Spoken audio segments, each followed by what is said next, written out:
They call him the Southern Moonlight Demon. Clevites is one of the top 4 demon lord. He freaking hates humans and sees them as nothing but bugs. But as fate would have it, during his crusade to wipe out the human race, a mere baby ends up softening his heart, and he takes the kid in as his own. Now he's forced to hide his real powers and blend in with humans, acting like some nobody.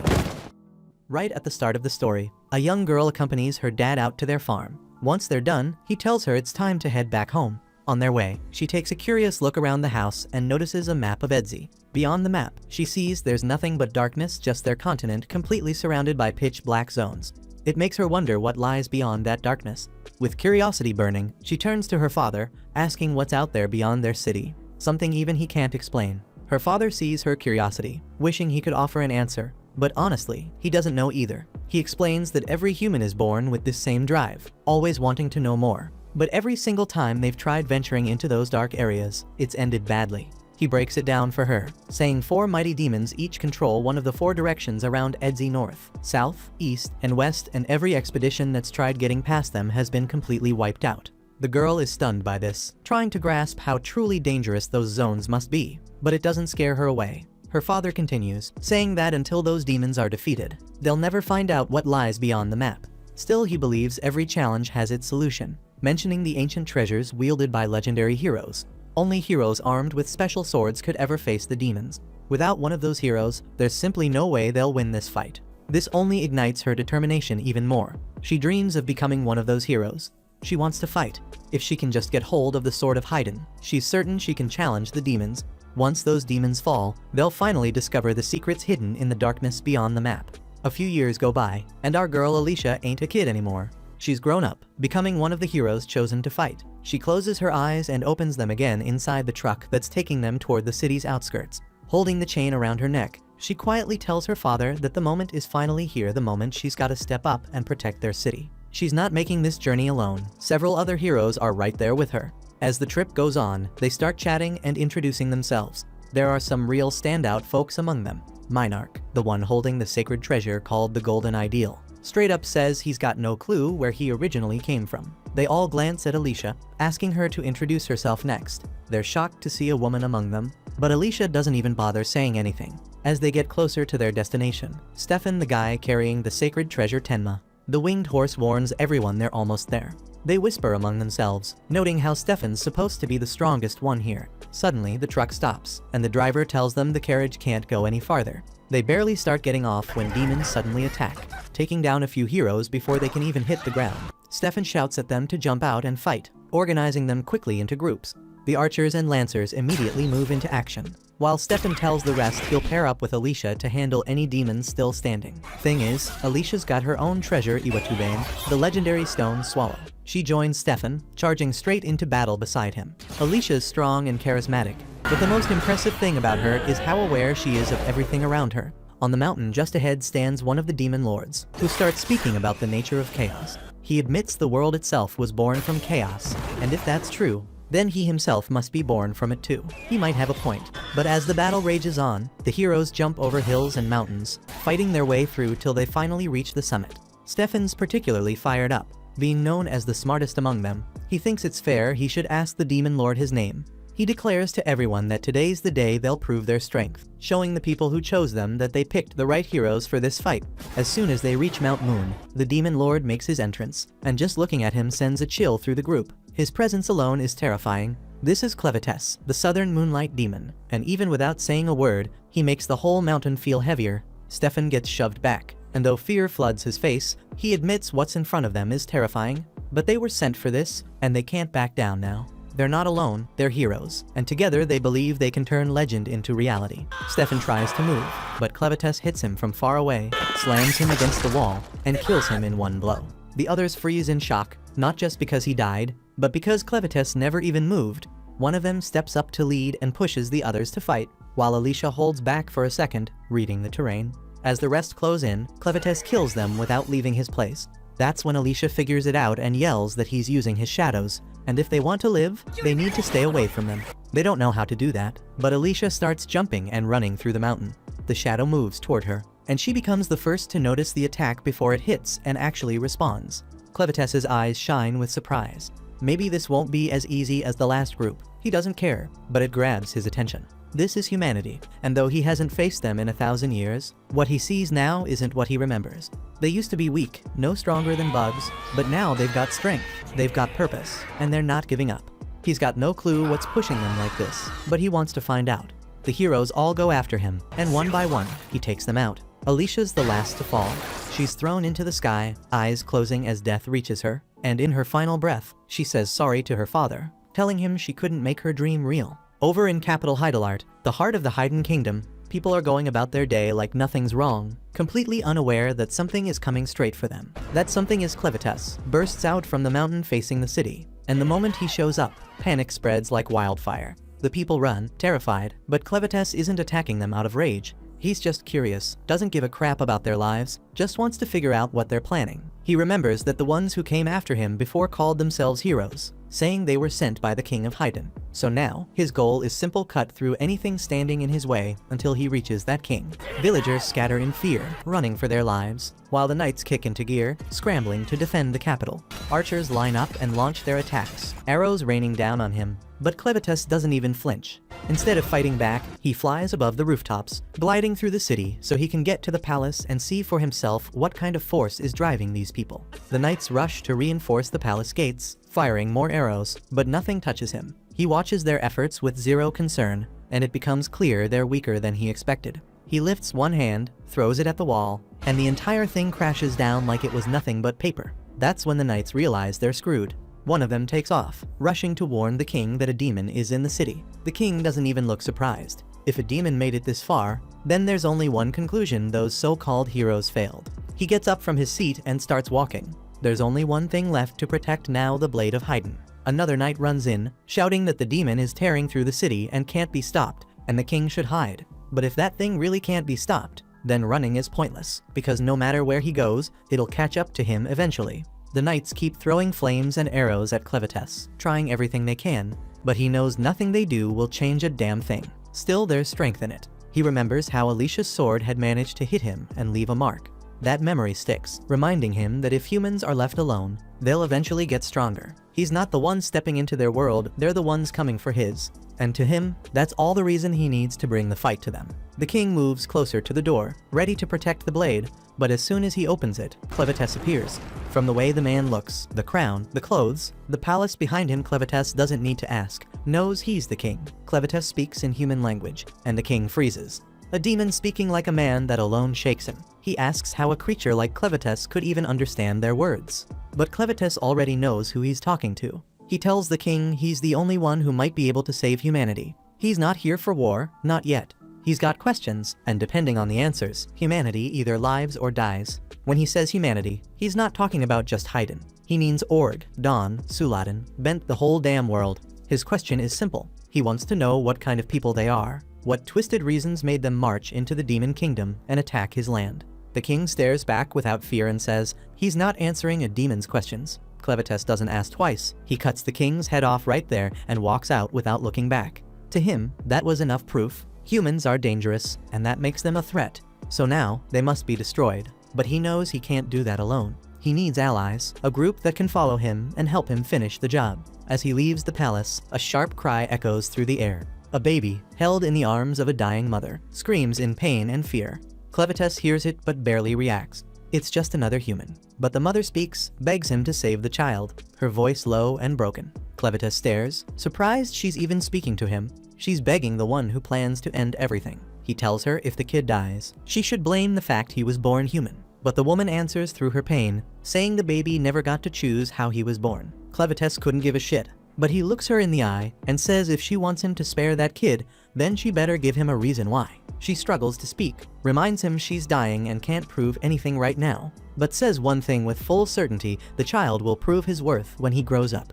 And with that, she takes her final breath. Clevitas stands there, silent, then picks up the baby. He's not buying it, but watching a human grow doesn't take much effort. So if this kid's gonna prove something, he'll wait and see. Across this wide land, 5 main human races live in different parts of the world. First, the Kingdom of Don holds the biggest population. Then come the Orgites, brave and fierce with horns on their heads. Next are the Sladens, quiet types who avoid dealing with anyone outside their kind. Then the Benti, demonic in appearance, but loaded with raw power. Last, the Hydanians, the smallest race, looking the most like normal humans. They're also the smartest, known for crafting weapons from a rare crystal called arcanocite, but only the royal bloodline knows the true method behind it.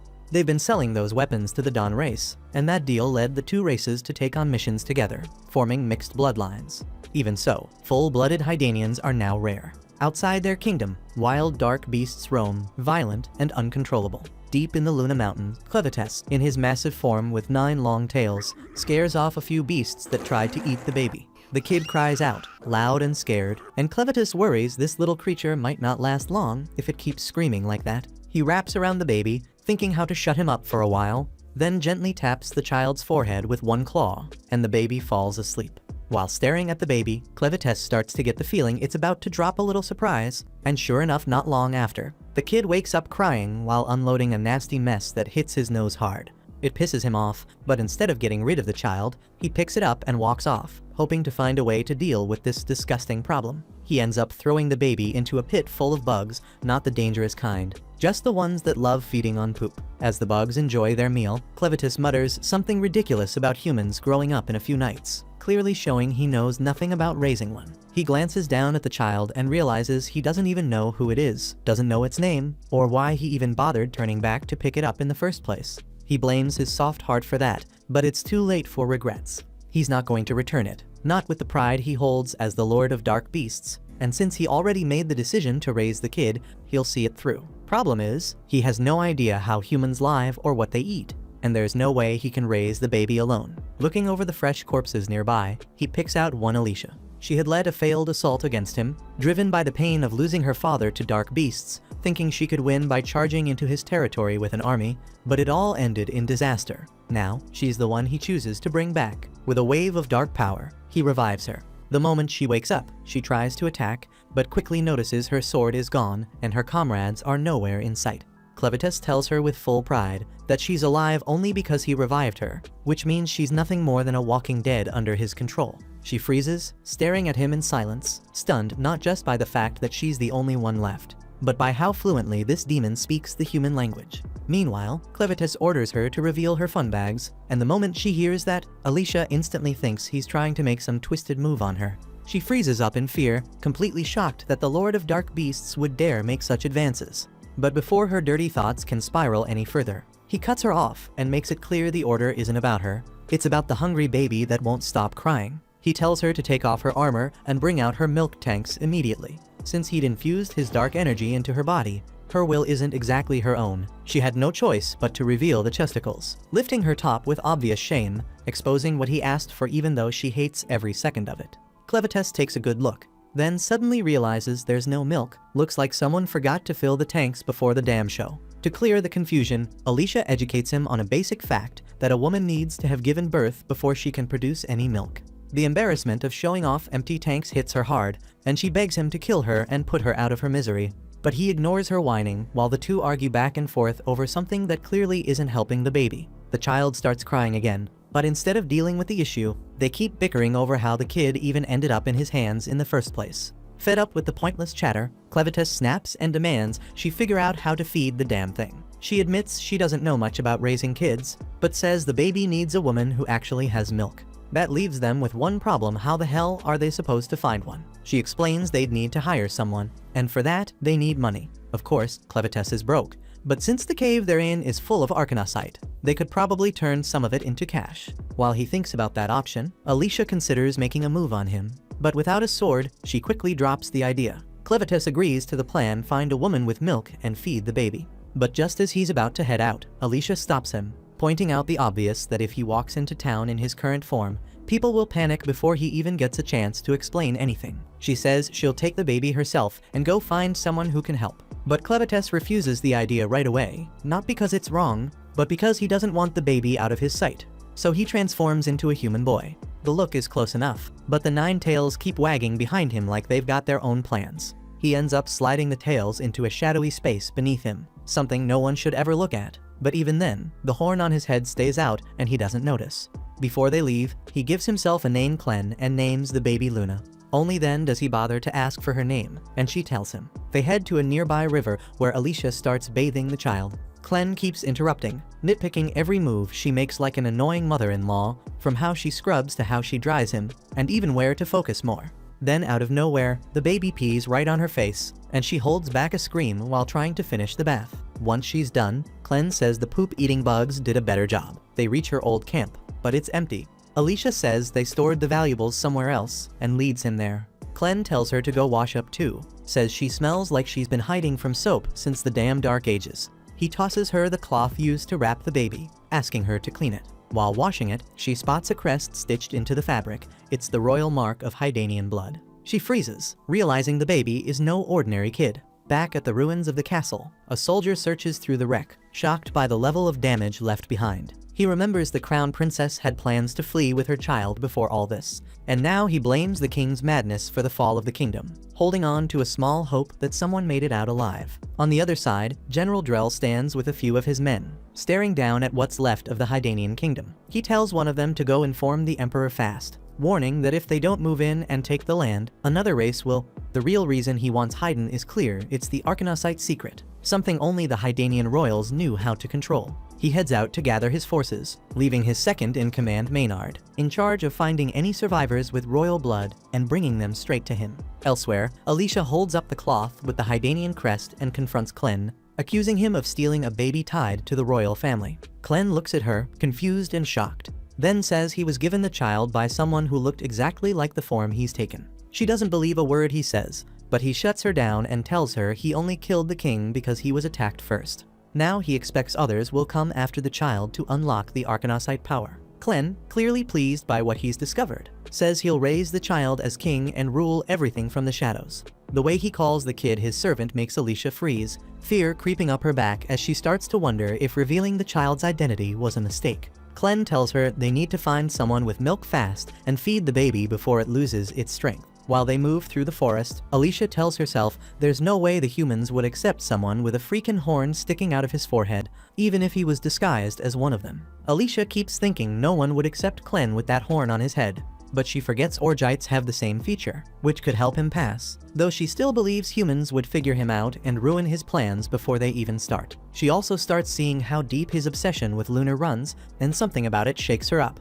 If anything were to happen to the kid, she fears it might bring real disaster to humans, so she decides to make it her new duty to protect the child no matter what. While they're walking, a bunch of bandits jumps out and hits Clem straight in the head before Alicia even realizes who they are. He thinks they'll be easy to handle, but right after the first hit, he drops and starts bleeding hard. Alicia screams like a little girl and takes a hit to the back of her head that knocks her out cold. Even with Clevetess's power inside her, she's shocked at how weak she still feels. Later, she wakes up and thinks for a moment she's surrounded by her soldiers heading into battle. But before the dream settles in, Clem's voice cuts through, calling her a fool and telling her to wake up. That's when she snaps back to reality and sees they've been captured by bandits, with Clem smirking like he's not even worried. They're sitting in the bandits' carriage surrounded by a bunch of other captives. Clem's just chilling with baby Luna in his arms and wearing this calm-ass grin, which honestly freaks Alicia out even more since she's got no clue what's running through his mind. She notices Luna sleeping quietly and asks Clem how he managed to settle her down.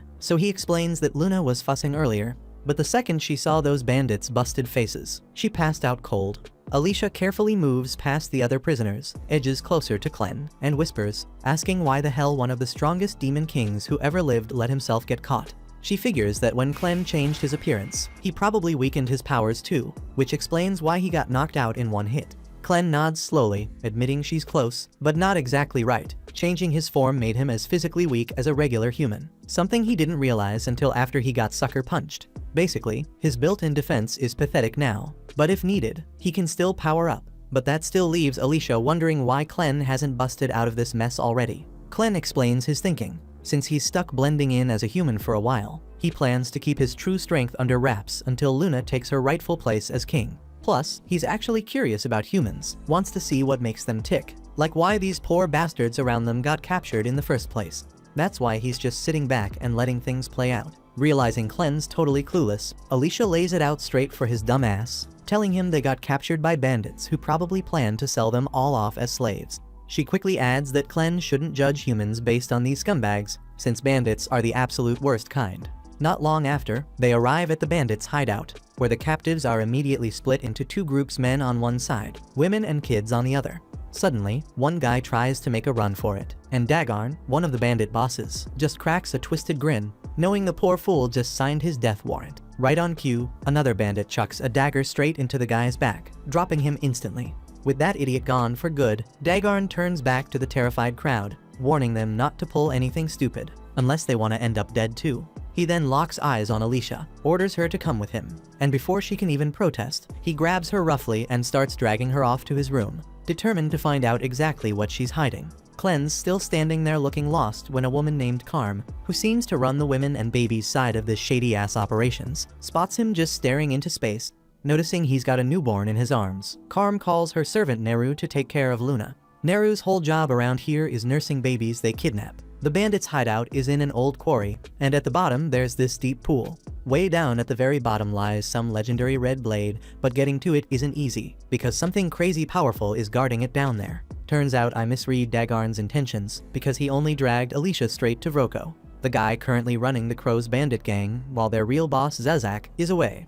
Vroko apparently stole leadership from Zazak, and nobody dares say a damn thing because of his pet beast, Betty, who's strong enough to rip people to shreds. Alicia instantly recognizes Betty as a Western demon, shocked that a low-life bandit like Vroko somehow managed to tame such a dangerous creature. Vroko casually talks to Betty, and she tells him she's bored and wants to play with a human male. Vroko shrugs and tells her she can choose whichever she wants from the two bandits who brought Alicia in. But before that happens, Vroko explains why Alicia's here. The bandits obviously got their hands on all those magic crystals Alicia collected from Clen's base.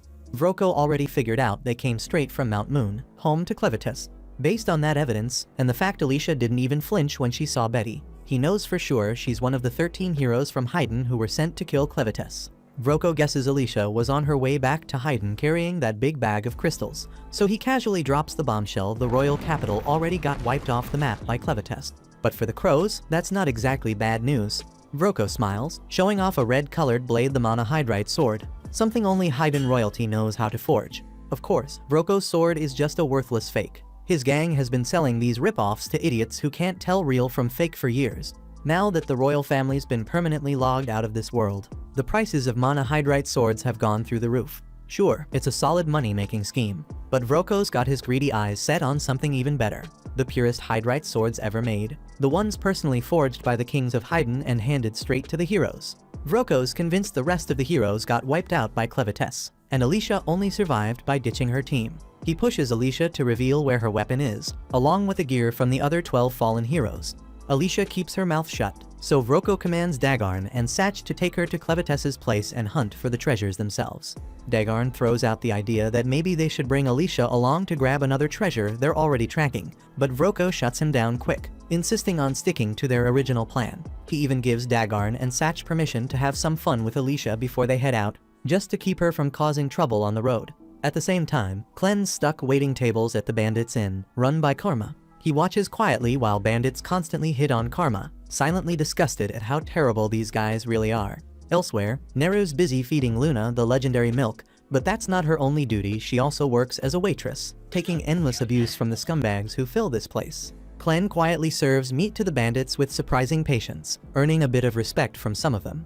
But Karma picks up on something off about him. Everyone around assumes Clen's an orc because of his horns, but his skin's too pale and his eyes have the look of a cold-blooded killer. Two bandits start hassling Neru, dragging her off to put her through hell all night, leaving her bruised and battered. Neru doesn't complain though, and once they're done, she just silently returns to the inn to nurse Luna again. Shortly after, the two bastards who abused Neru suddenly get weak and dizzy, and moments later they're completely wiped from existence. Turns out Clen quietly stepped in, dealing swift justice for Neru. Neru comes back to feed Luna again, finding the baby gently resting in Clen's arms. She's got no clue what he did to those two guys and honestly doesn't care. Her only thought is feeding the baby, so she picks Luna up carefully and takes him out to a nearby shed to nurse him. Clen follows quietly behind, sitting down next to her and gently asking Neru to share a bit about herself. He wonders if she's officially part of the Crows and exactly what kind of work they're into. Neru hesitates slightly, but Clen softly encourages her to keep talking, letting her know he's just genuinely curious about her story, nothing more. She says this place is all she's ever known, and being one of the Crows is the only thing that's ever defined her. never had a dad around, and her mom was the only one she ever had. Even then, she never saw her face, only her back. But even as a kid, she figured out her mom was a slave. She'd sneak peeks at night, saw the men coming in, doing whatever they wanted. Then, when she turned 12, her mom just vanished. No one said anything, and she never found out if her mom died or ran off. That same night, while she was eating, a group of men came up and started beating her.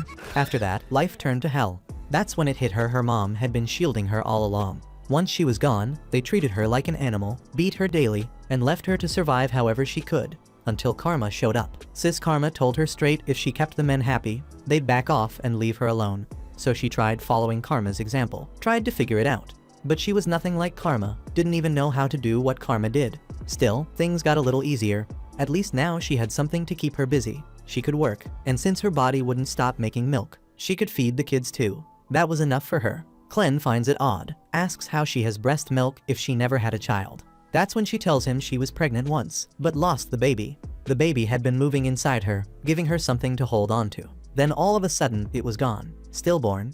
The midwives told her flat out the kid was dead. And in that moment, she felt herself slipping away, like the world had turned to ice. She figured she was gonna die too, and honestly, she was okay with that. She didn't have a reason to keep going. If dying meant seeing her baby again, that sounded good enough. But then something warm pulled her back. She opened her eyes and saw a 6-month-old baby clinging to her, trying to nurse. Just seeing him fight to live, needing her like that, it snapped her out of it. She picked him up, held him, fed him, and for the first time in forever, she felt like she mattered. Her body kept working overtime like it never got the memo she was done having kids.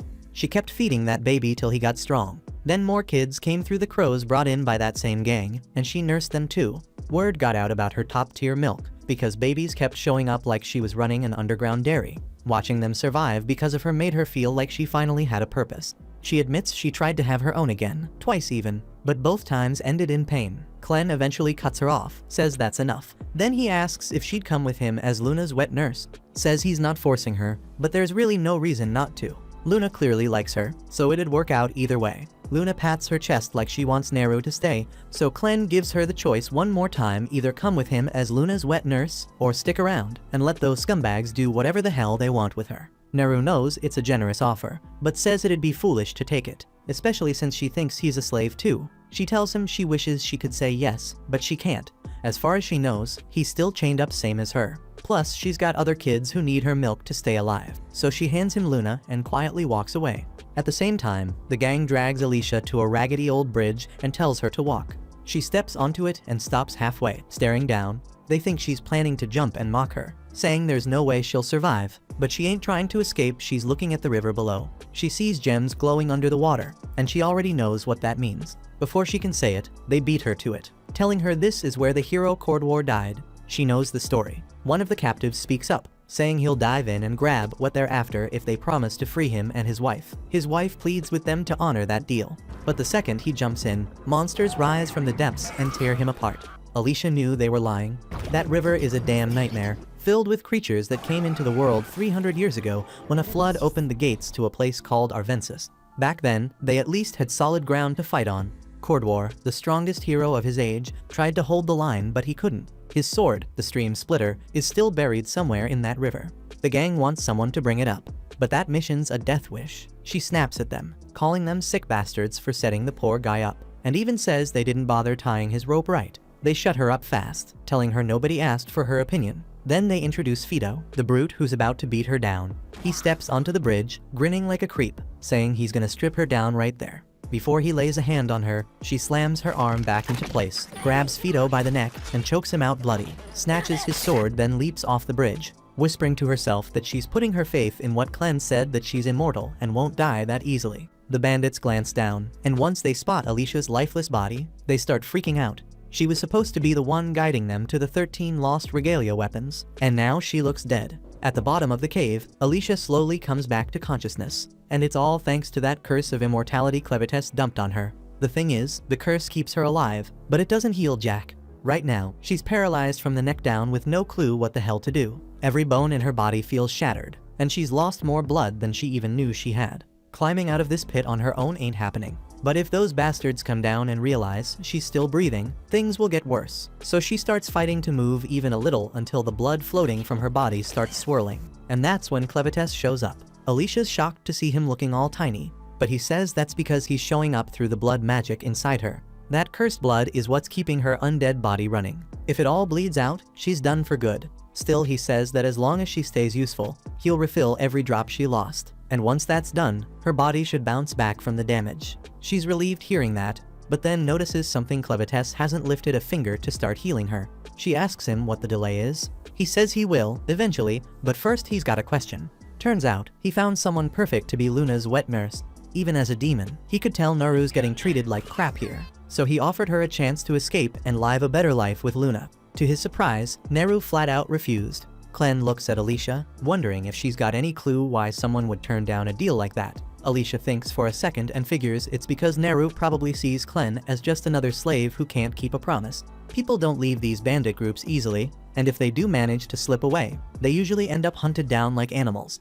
Growing up in that kind of world, Naru must have convinced herself that freedom's nothing but a fantasy. Clem asks if there's any real way to fix all this, and Alicia figures the simplest answer is to kill every damn bandit in that freaking camp. If no one's left standing, Naru wouldn't have to worry about getting hunted down, and maybe then she'd take Clem's offer. Alicia says it shouldn't be hard for someone like him. He's got more than enough power to wipe them all out by himself. But Clem shakes his head. He says he can't afford to get caught off the mountain. If word gets out that he left, people might use it as a chance to strike Clevetess's territory while he's gone. That's why he wants Alicia to handle it instead. Heroes slaying bandits. Sounds like a normal day on the road. Alicia tries to push back, but he cuts her off and tells her to stop complaining, then hits her with a wave of blood magic that starts rebuilding her body. A few bandits finally make it down into the mine, hoping to find Alicia's corpse. What they see instead messes them up bad. Her limbs are twitching and jerking as bones snap back into place, muscles twisting like snakes under her skin. The pain is brutal, but once it's over, she's back on her feet, fully healed. They have no clue how she's even alive after that fall, but honestly, they don't care. As long as she's breathing, they can still use her to find the 13 regalia. They know she's a hero, so they stay on guard, thinking they'll be fine if they rush her all at once. But one cocky bastard decides to go in solo. He slashes her shoulder, but after everything she just went through, that pain's nothing. Alicia grabs his arm, smashes him in the face, then snatches his sword and yanks off his eye patch. She's still pissed she's even stuck in this mess, but these guys aren't worth sparing. If they can't be saved, then she'll do what she has to. Scene flips to Clem, dead set on one thing, tracking down Naru and showing her freedom's the real deal. At the same time, Naru heads back to the tavern, where Karma's been waiting. She's been worried sick, seeing Naru come back all bruised and broken again. It hurts her, but there's nothing she can do to fight back against the bandits. Naru's thankful for how much Karma cares, but work's not gonna stop itself. Karma sighs and tells her to start clearing the dirty dishes. Karma notices Naru's walking around with a weirdly bright mood for someone who just got beat to hell, so she asks if something good happened. Naru says it's not exactly good, but it kinda made her happy anyway. Then she hits Karma with a random question: what's the outside like? Karma blinks for a second, totally caught off guard. Naru never asks stuff like this. She asks why she wants to know, and Naru says she was born in this hellhole, so she's never even seen what life outside's like. But Karma was brought in, so she's gotta know a thing or two. Karma admits she does know the outside world, but it's not filled with sunshine and butterflies. Most of the women here either had their homes wiped out or never had one to begin with, so yeah, nobody's lining up to reminisce. Still, she wants to know why Naru's suddenly thinking about all this. Naru says someone asked her if she wanted to leave. Karma instantly smacks the crap out of her, says she's crazy for saying something that dangerous out loud with bandits lurking around. Those bastards don't see them as people, just tools to toss out when they stop being useful. That's why the girls stick together, protect each other, stay quiet. Saying stuff like that is the fastest way to end up dead. Right then, Vroko walks in, and of course he heard everything. Karma freezes, heart sinking, because nothing good ever comes from that guy showing up. She tries to keep cool and asks why he's even here since he rarely shows his ugly face in the tavern. He shrugs, says he heard about the new baby and wanted to check it out. Karma turns to Naru, asks her to tell him where the baby is. Last she saw, Luna was in the stables. Vroko nods, says he'll go see for himself. But before walking out, he tells Naru to come with him. The way he says it sends chills through Karma's spine. She knows damn well what that tone means. She tries to stop him, but she's got no say around here, and Naru's too naive to realize the danger she's walking into. After they're gone, Karma slams her fists against the table, furious. Naru was the only one taking care of the babies here, and now she's just gone. Vroko doesn't give a damn about any of that. Karma tries to tell herself there was nothing she could have done, that maybe Neru brought this on herself by dreaming too loud in the wrong place. But deep down, she knows that's just bullshit. Feels intense panic about what's coming next. Right then, Clen walks in holding Luna, and Karma jumps a little since she didn't hear him come in. But it clicks quick he's probably here to feed the baby. She tells him Neru's gone, and chances are, she ain't coming back. Karma hates saying it, but that's just how life goes around here. Clen stares at her confused, not buying that answer one bit, then asks her what the hell she means. The second Karma looks into his eyes, she knows he's dead serious about finding out what happened to Neru. At the same time, Vroko's leading Neru down this dusty old stairwell, and she's low-key amazed, since she's lived her whole damn life in this camp and never even knew this place existed. Vroko explains it used to be a magic ore mine, and magic ores got all kinds of uses. Like the lamp he's carrying, it burns thanks to crushed ore mixed with bug oil. Before he turned bandit, he spent a hell of a lot of time messing with magic ore, especially testing how it mixes with different liquids to pull off wild effects. Just ignore those skulls on the floor, they're not a bad sign or anything. Probably just the last guys who took a wrong turn. Suddenly the light cuts out, and Neru freaks the hell out because she can't see a damn thing. She begs him to turn it back on, and he does. But when the place lights up again, her heart nearly stops. Vroko's freaking pet monster is standing right behind her. Turns out, one of his twisted little experiments let him take control of demons like Betty, and that's how he clawed his way to the top of this camp. But being the boss comes with rules, and letting a slave talk about escape is a big no. That's why Betty's here. He's planning to let her handle Neru.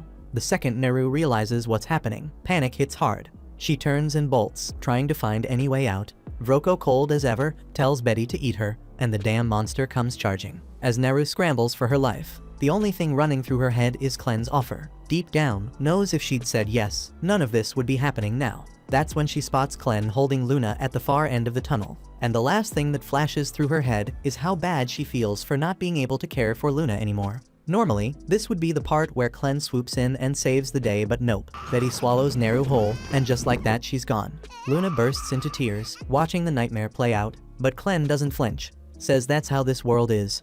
Magic beasts gotta eat, and he can't blame Betty for doing what comes natural. If anything, it's his own damn fault for showing up too late. He's bummed about losing someone as useful as Neru, but it is what it is. Then he shifts his gaze to Vroko, confused as hell. No damn troll from the western woods is bowing to a fun-sized fool with teeth like garden rakes. Vroko thinks Clen's lost his damn mind, mouthing off in a moment like this. He doesn't even get how the guy showed up here in the first place, but figures it won't matter for long. Tells Betty to eat Clen and the kid too. But Betty doesn't budge. Vroko glances up to see what's wrong and nearly drops dead on the spot. Betty looks absolutely terrified. He's never seen her like this. She won't even step near Clen, shaking so bad she ends up puking Neru back up. Neru's all messed up, half melted from stomach acid, missing a damn arm and a leg. But somehow, she's still breathing. Clen calmly removes the acid, then places Luna down beside her so the two can be together for whatever time Neru's got left. Then, without Vroko noticing, one of Clen's shadows picks up both Neru and Luna and floats them away. By the time Vroko turns back, they're gone. He stands there stunned, thinking Clen must have used some kind of magic. But Clen doesn't even know what the hell magic is. Vroko figures Clen's just acting clueless, since magic's the only damn thing that explains half the crap he's pulled so far. Magic, plain and simple, comes from combining magic stones with tower ingredients to trigger wild effects. Like that nasty brew Vroko's hiding in his coat crafted using those stones, a bunch of herbs, and the squirming larva of a parasite fly. The mix turns anyone who ain't him into a drooling moron.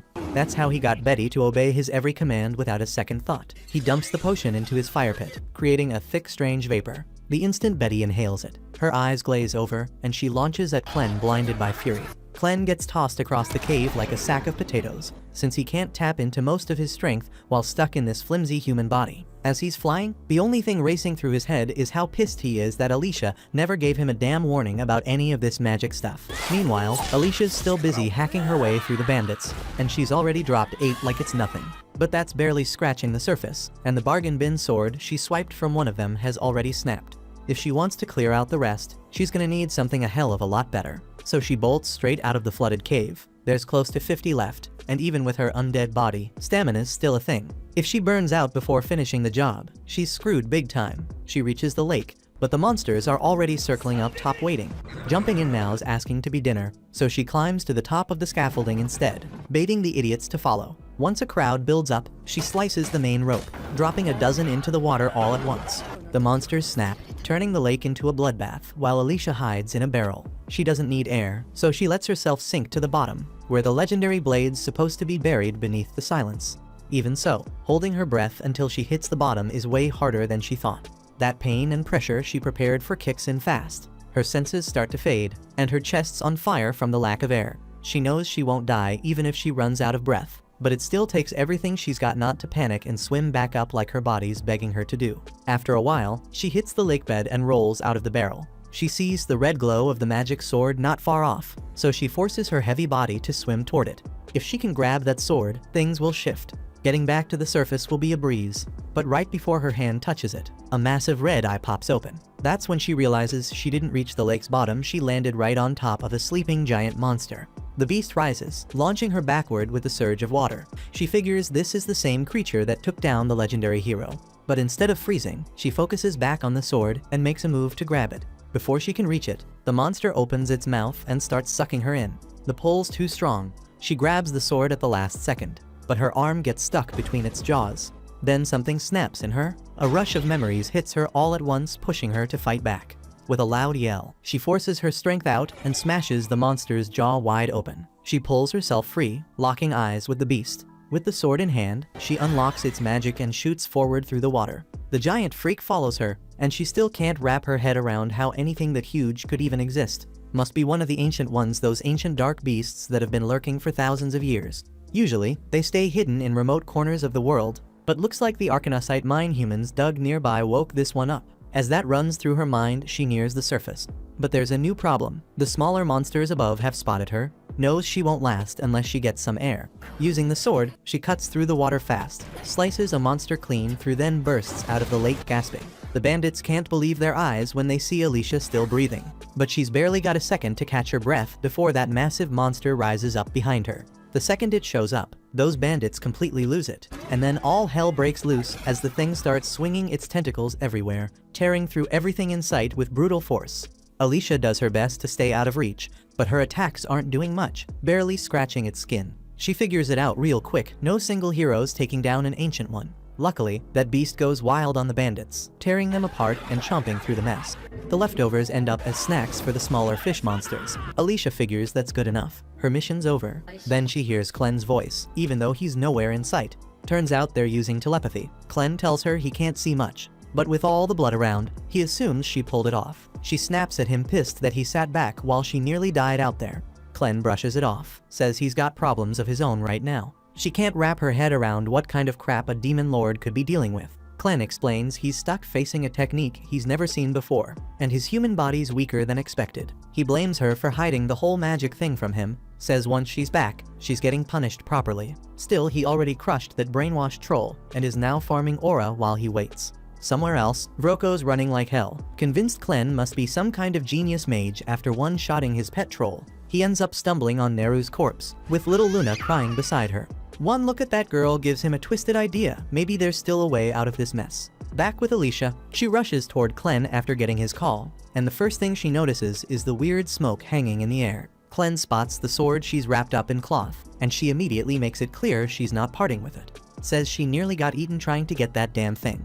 Clen's not even that interested in the sword, but what's got him on edge is the crimson smoke. He says it doesn't seem to mess with regular humans or animals, but for him, it's screwing with everything. His sense of smell's shot, ears ringing, and the whole area feels off. He says he could blow it all away by shifting into his true form, but with Luna somewhere out there, he's not taking that risk. Alicia freaks out the moment she hears Luna ain't with Clen, but he tells her not to lose it, she shouldn't be far. Then he asks her straight up about magic, and she explains only certain folks can use it by tapping into the hidden power inside Arkanosite. She admits she can't use it herself, even though she knows the basics. Clen looks at her and calls her useless. That pisses her off, and she starts throwing curses his way, but he ignores her and decides to look for Luna and Neru. He figures there's a good chance they're already dead. That thought sends a cold jolt through Alicia's spine, and she asks him what he'll do if Luna's actually gone. He tells her flat out he'd lose all interest in humans. Alicia knows that it'd be a freaking disaster. She makes up her mind to find Luna before it's too late for humanity's damn sake.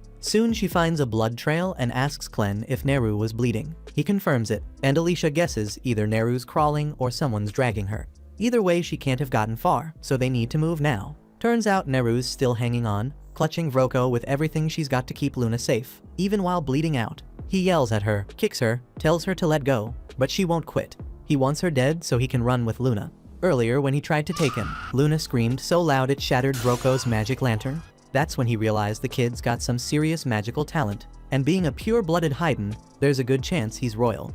Vroko decides to cut Neru's wrist to get her off him, but that's when Alicia shows up, yelling at him to stop. Vroko jumps back, shocked to see her alive. He demands to know what happened to his guys, and Clem answers with zero emotion they turned into dinner for the beasts. That shakes Vroko hard, but he still pulls it together enough to threaten them. Says if they come any closer, he'll slice off Luna's fingers. Clem dares him to go ahead, he can heal it all anyway. But Alicia shuts that down, tells him healing don't fix what a kid feels.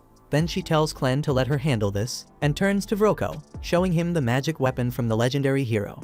Vroko's eyes damn near pop out. Before he can react, Alicia tosses the sword straight into the wall behind him, tells him to go fetch it. Says he'll need both hands to pull it out, but if he leaves the kid, she'll let him walk away with it. Vroko laughs, says no true hero would ever give up a magic weapon for a freaking baby. But now he's convinced Luna's got royal blood, and that changes everything. He tells Alicia she better cough up the location of the 13 weapons she and her crew are hiding if she wants the baby back. Clem, without hesitation, tells her to spill it, says they're just weapons. Alicia tells him the weapons are buried at the bottom of the valley under the Luna Mountains, but if he wants them, he better go get them himself. Vroko laughs cocky as hell, says he's more than capable, knows plenty of magic. Then he releases some black powder into the air and taps Luna lightly, making the kid cry, which activates his powers on instinct. Luna's magic boosts the powder, triggering Vroko's invisibility spell and making him vanish completely. He starts walking off, thinking he's untouchable, but Alicia suddenly appears in front of him and slices him clean in half. He's stunned, can't figure out how she found him. She tells him it didn't matter how quiet or invisible he got, she followed the sound of Luna crying. Meanwhile, Clem picks up Luna and brushes off the black powder. Alicia leaves Vroko's body invisible, then looks at Luna and realizes he's only alive because Neru protected him so fiercely. She turns to Clem and asks if he can save her. He says he can't, he's limited to one zombie puppet at a time, and Neru's lost too much. There's not enough left to regenerate, not without getting pieces from somewhere else. Adds it'd just be easier to let her die. That sets Alicia off. Yells at him for thinking about letting the woman who saved his kid die like that. Says if she were a mom, she'd trust someone like Neru with her child without a second thought. Clem stares at her, then finally agrees to save Neru, but says he'll need all the mana he poured into Alicia's body. That means she's gotta die. Alicia doesn't even flinch. Says she's fine dying if it's for someone else. Says that's what being a hero means. Clem nods once and ends her life immediately. Not long after, Neru opens her eyes, shocked she's still breathing. But even more surprising, her body's been completely rebuilt. Clem didn't just save her, he restructured everything. She looks at him and asks if he brought her back, and he tells her yes, but it's the hero she should be thanking. Says it took a while to fix her up, and by the time he was done, Alicia's body had already started rotting. But now that he returned the mana, she should be waking up soon. A few seconds later, Alicia jolts up like she's starting a breakdance set, and the first thing she does is look for her sword. Clem hands Luna over to Neru and says her new name's Nelaru now. Says she's part of their crew from here on out, but this time Nelaru happily agrees. The next morning, Clem takes Alicia's sword away, and she's clearly upset. But he calmly explains that having it out in the open will only attract trouble. He tells her he's keeping it hidden in his shadow for now, ready to bring it back if needed. Meanwhile, Nelaru finishes packing up a bunch of gear taken from the bandits and even finds a decent outfit for Luna to wear. Alicia watches her moving all that luggage and asks if it's not too heavy. Surprised she's handling it on her own, but Nelaru says it actually feels pretty light. That's when Alicia remembers that Nelaru lost a large portion of her body the day before, nearly dying in the process. Clem must have replaced those damaged parts with something stronger, though Alicia still has no clue what he did to save her. Then Nelaru steps closer and offers to carry Alicia's sword for her, saying she just wants to help. Alicia awkwardly explains she doesn't have the sword anymore, and Nelaru pauses to think, recalls hearing something about Vroko stashing away some fancy swords in his desk. Hearing that, Alicia lights up and begs Clem to let her grab a replacement, even just a regular blade. Clem knows full well she's pretty much useless in a fight without a weapon, so he agrees. Alicia immediately rushes off toward Vroko's office, excited to see what she can find. With the bandits wiped out and the slaves long gone, the place is mostly deserted now. Clem casually asks Nelaru if she's going to miss this place. but she quickly replies that it only holds bad memories and she's glad they're finally leaving. What really bothers her though is not getting to say goodbye to Karma. Hearing that name again, Clem realizes he might have made a mistake earlier, but before he can say anything, he's suddenly hit from above and sent flying. Back in the office, Alicia finds a small stash of coins, a leather armor set, and one decent sword tucked in the drawer. She's satisfied and starts heading out when suddenly, Clem crashes straight through the wall, slamming into the desk right in front of her. Clem then mutters that he still hasn't gotten used to how damn fragile this human body is, always getting tossed around like a ragdoll. Before he can say a word, Gart bursts through the hole in the wall and Alicia instantly senses how strong he is, so she raises her sword without hesitation. But in the next moment, Gart throws a savage kick that slices the air and leaves a small cut across her face from pressure alone. He's impressed she managed to dodge in time, but he doesn't think she'll last long, and starts pummeling her with kick after kick until she stumbles. Then he jumps back and sends out a violent gust of wind that blasts her straight through the roof, crashes outside hard, but somehow still stands, and that earns her some respect from Gart, who tells her he's not here for her anyway, just wants tiny-ass Clem. So if she drops the sword and walks away, he'll let her go without another scratch. Alicia doesn't believe a single word coming out of his mouth, thinks he's just another bandit trying to survive. She wishes she had the stream splitter in her hands right now, but since that's not an option, she decides to use one of the techniques she picked up from Haydn. She clears her head and tunes everything out until the only thing she can focus on is taking this guy down. Suddenly her steps become sharper, her rhythm tighter, and the sudden shift in her movement catches Gart by surprise. Just as she's about to land a solid strike, Clem suddenly shouts at her to stop. Her body freezes before the blade hits, but the fury in her eyes hasn't cooled off, so Clem rushes in and snaps her out of it before she does something reckless. Once she's calm again, Clem explains this whole thing is one big misunderstanding, and there's no reason for them to be fighting at all. If he hadn't stepped in, she would have gotten her shit kicked in by Gart before her sword even touched him. Gart, being reasonable enough, asks what the hell Clem means by that, because from where he's standing, Nelaru smells exactly like a Western troll. He was told there was a troll being controlled in this camp, and after checking the caverns under the base, he found a dead one with body parts missing like someone had been slicing pieces off on purpose. So from his angle, it looks like Clem's the leader who killed that troll for fun. But the truth is way more complicated than that. Then Clem tells Nelaru to take Luna and wait by the front gate since he needs to talk to Gart alone. Once they're out of sight, he leans in and tells Alicia something wild. Gart's not who he says he is. Actually, he's a dark beast hiding behind some serious illusion magic. Alicia's jaw practically hits the floor. Had no clue there were others out there like Clevites who could pass for humans so naturally. But Clem explains it's all just a trick. From what he knows, there's only one creature strong enough to pull off illusion magic that advanced. And that's the dark beast of the west named Zafthir. Clem doesn't get along with Zafthir though, and he's not exactly eager to run into him. Meanwhile, Gart is stunned that Clem figured all this out so quickly, so he presses him asking who he really is. Clem's not about to spill the truth, so he lies, claiming he serves under Lord Clevites, another dark beast. Gart buys it, drops the illusion, and reveals his real form, a giant bird monster loyal to Zafthir. Now that he's shown his true face, he asks Clem to do the same. Clem responds by unleashing one of his shadow tails, enough to prove he's not bluffing. That's all Gart needs to call a truce. But Alicia's head is spinning. There's way too much to process. If there are more dark beasts out there walking and talking like humans, then what the hell were the heroes even fighting for back when they went after Clevites? Clem catches that look on her face and tells her to chill out. There aren't that many beasts who can pull off a full human disguise. Outside of Zafthir, nobody else even bothers, since most of them don't care enough to get mixed up with humans. From there, Gart wants to know why Clem's got a human tagging along. But Clem plays it off, saying Alicia's his servant now, bound to follow whatever he tells her, using her as a guide while he figures out the human world. Same thing goes for Nelaru and Luna, they're part of the plan. But he's not about to hand over any more details. Gart shrugs it off, but lays down one warning. If Clem steps in his way, he'll have no choice but to kill him. Clem just smirks and says he's welcome to try, but taking him down won't be easy. Now that Clem answered one of Gart's questions, he says it's only fair he gets to ask one too. Before that, Gart mentions Zafthir might be planning to wipe out all of humanity, and that just doesn't sit right with him. From what he remembers, Zafthir always seemed fascinated by humans. The Orgites in the West even worship her like some god, so why the hell would she suddenly decide to erase them all? Gart agrees to explain. 3 days back, he found out that some dark beasts in the West had lost their kids. That alone didn't seem too unusual, but what got him thinking was a strange vial someone left behind at one of the scenes. It made him suspect humans might be involved. He took it straight to Zafthir, told her what happened, along with 9 other similar cases he'd uncovered. She believed him, though it caught her off guard since she'd always treated humans with kindness. Still, she didn't waste time, told him to look into it. And if humans really were behind the kidnappings in the forest, then she'd wipe them out without a second thought. Clem pauses, thinking back to something he heard during the interrogation with Karma.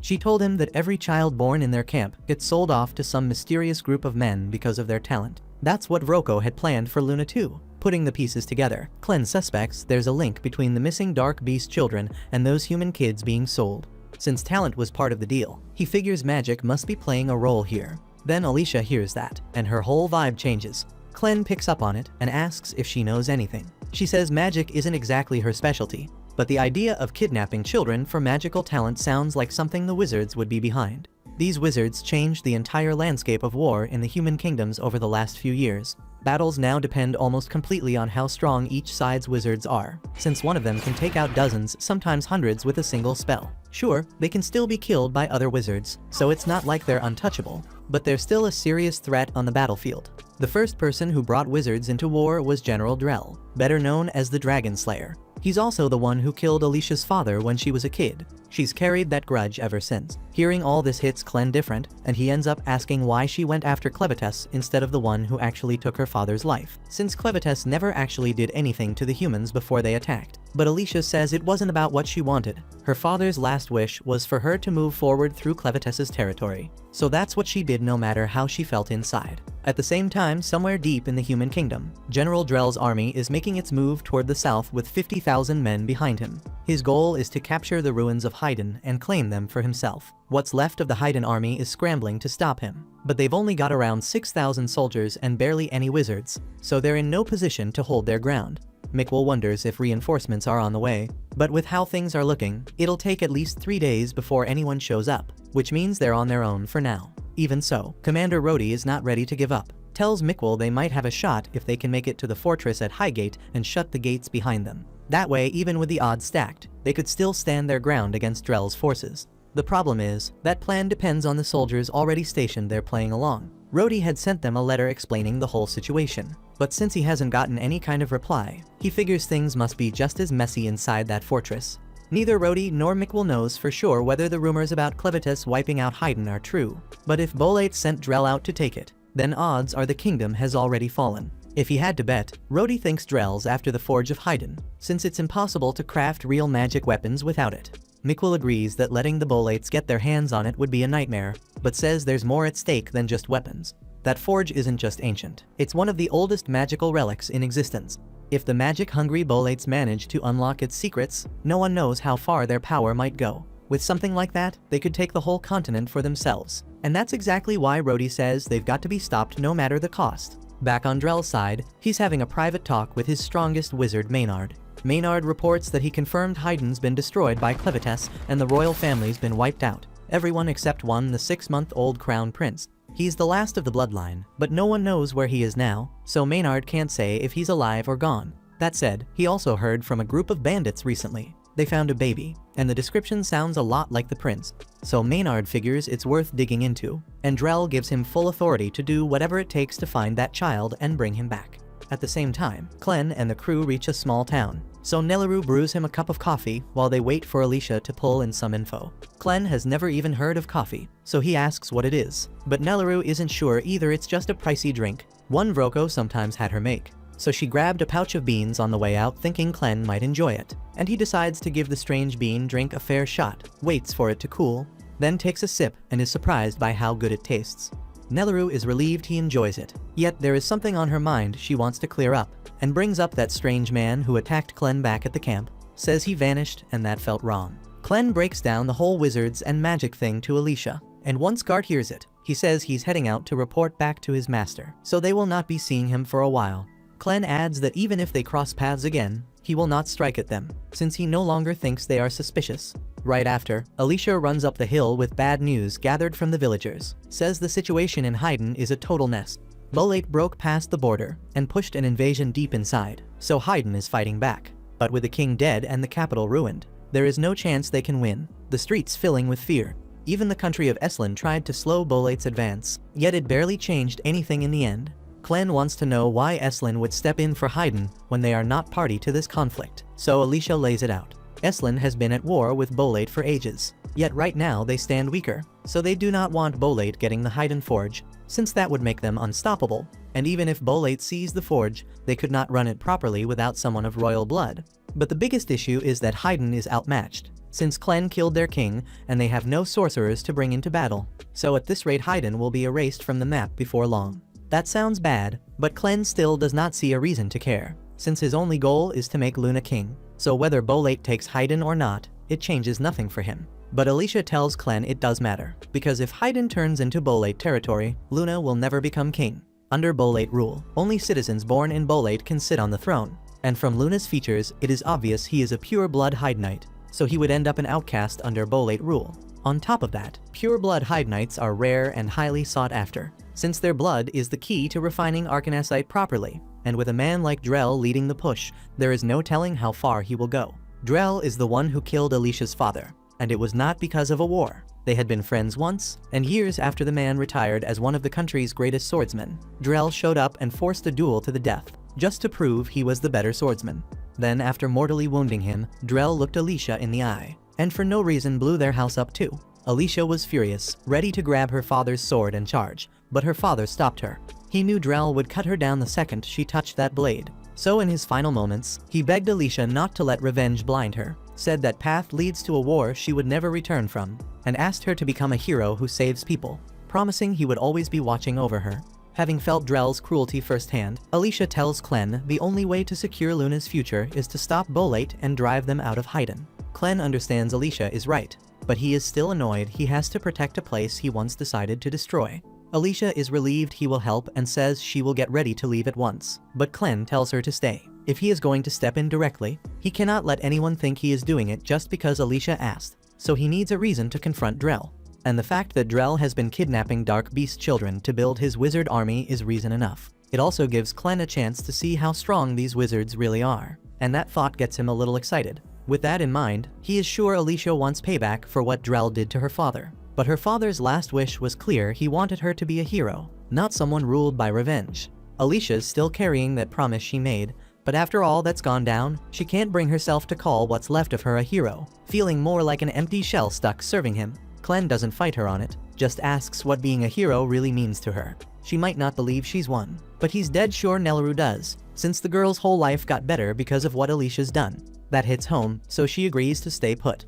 Then Clene shifts into his other form and tears off through the forest straight toward the Bolate army. Now the Bolate army has already broken through the second fortress on the road to Haydn, so Rhodey starts to worry hard. If nobody stops them soon, they'll hit Hydrat before long. He races along the cliff with Mikkel and says there's a shallow river ahead, so if they're going to stop that push, or at least slow it, this is their best shot right now. Meanwhile, Alicia guides Nelleru and Luna into the city, and as they walk down the street they hear the hard thuds and ragged yelps of someone getting the shit beaten out of them. Alicia stiffens at first, then realizes it's one of the bandits who somehow lived through her attacks, so she's not interested in stepping in. People here know exactly what those bandits did, so once they recognize who he is, there's no chance they let him walk away now. Nelleru still trembles a little since that creep used to torment her all the time, but Alicia tells her there's no way he'd recognize her after how much she's changed. At that point, the bandit does recognize Alicia, so the second he spots her, he tries to flip the crowd by yelling that she's the hero who released the giant sea beast in the mine shaft. People turn to see who he's talking about, yet by then Alicia has already slipped away, and even if they had seen her, it wouldn't change the fact he's a bandit who got caught. In the end, the townspeople hang every bandit they find inside the walls, but they're rattled by everything swirling lately. First came Clevetess's attack, then the Bolate army, and now an ancient octopus monster, leaving them worried the next nightmare could be radioactive wasps or glacial worms. But still, no matter what shows up next, they swear they'll protect their town from any threat. At the same time, Alicia and Nelleru search for a place to stay, but the whole town is on high alert, so every step feels watched and every doorway tense. Without wasting time, they keep moving. Before they head into the inn, Alicia asks Nelleru not to refer to her as a hero, since she wants to keep her identity tucked away for a while. As soon as Alicia pushes the front door open, two big men posted on either side jump in and accuse her of being one of the bandits. Alicia freezes for a moment, unsure how to handle it without turning the hall into a scene. When the men's mother steps in and tells them to stop bothering the guests, Phil tries to justify it, says Alicia looks suspicious because she wears an eye patch and carries a sword. Yet with everything that has been going on lately, walking around armed is reasonable. but it is not common to see someone traveling with a Hydnian baby. So Kari asks Alicia for an explanation. Alicia tells her that she and Nelaru serve as guards for a very important person, and right now their job is to protect this baby at all costs. That sounds convincing enough to Kari, and while she is sure there is more to the story, she does not intend to pry into a paying customer's business.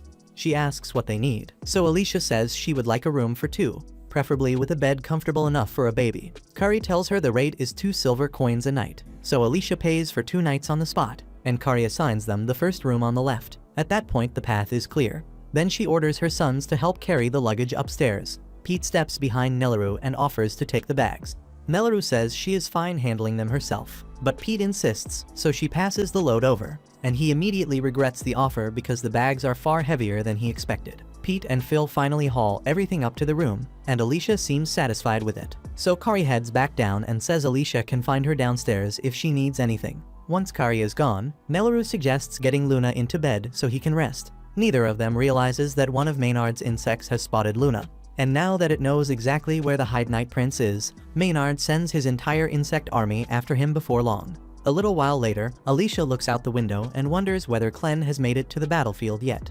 But then Nelaru calls her over and points out Luna's first baby tooth. Minutes later, Kari knocks on the door to tell Alicia and Nelaru their food is ready. Then she notices Luna still asleep, so she tells Alicia to come fetch it and take it back up to the room. Alicia follows her downstairs, and Kari points at the platters set at the end of the table, so Alicia heads over to grab them without wasting time. On the way, she catches the bar crowd murmuring that this whole mess is on the heroes, their voices low and heated.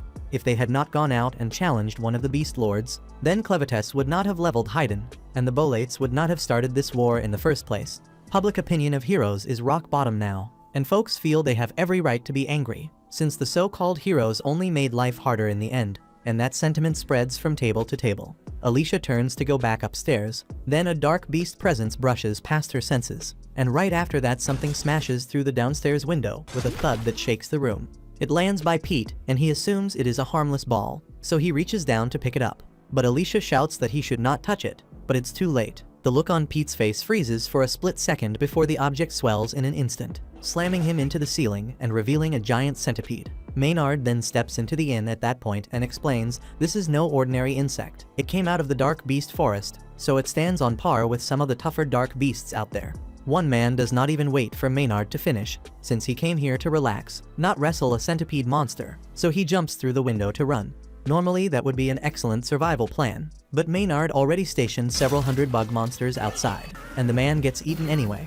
Maynard set the field so that nobody leaves town until he is done with his mission, and he wants no confusion about that. And to make sure everyone understands, he introduces himself as the highest mage serving General Drell's army. The room tightens with worry because nobody expected Drell's army to strike their village in this way, but Maynard says he is not here to seize the place.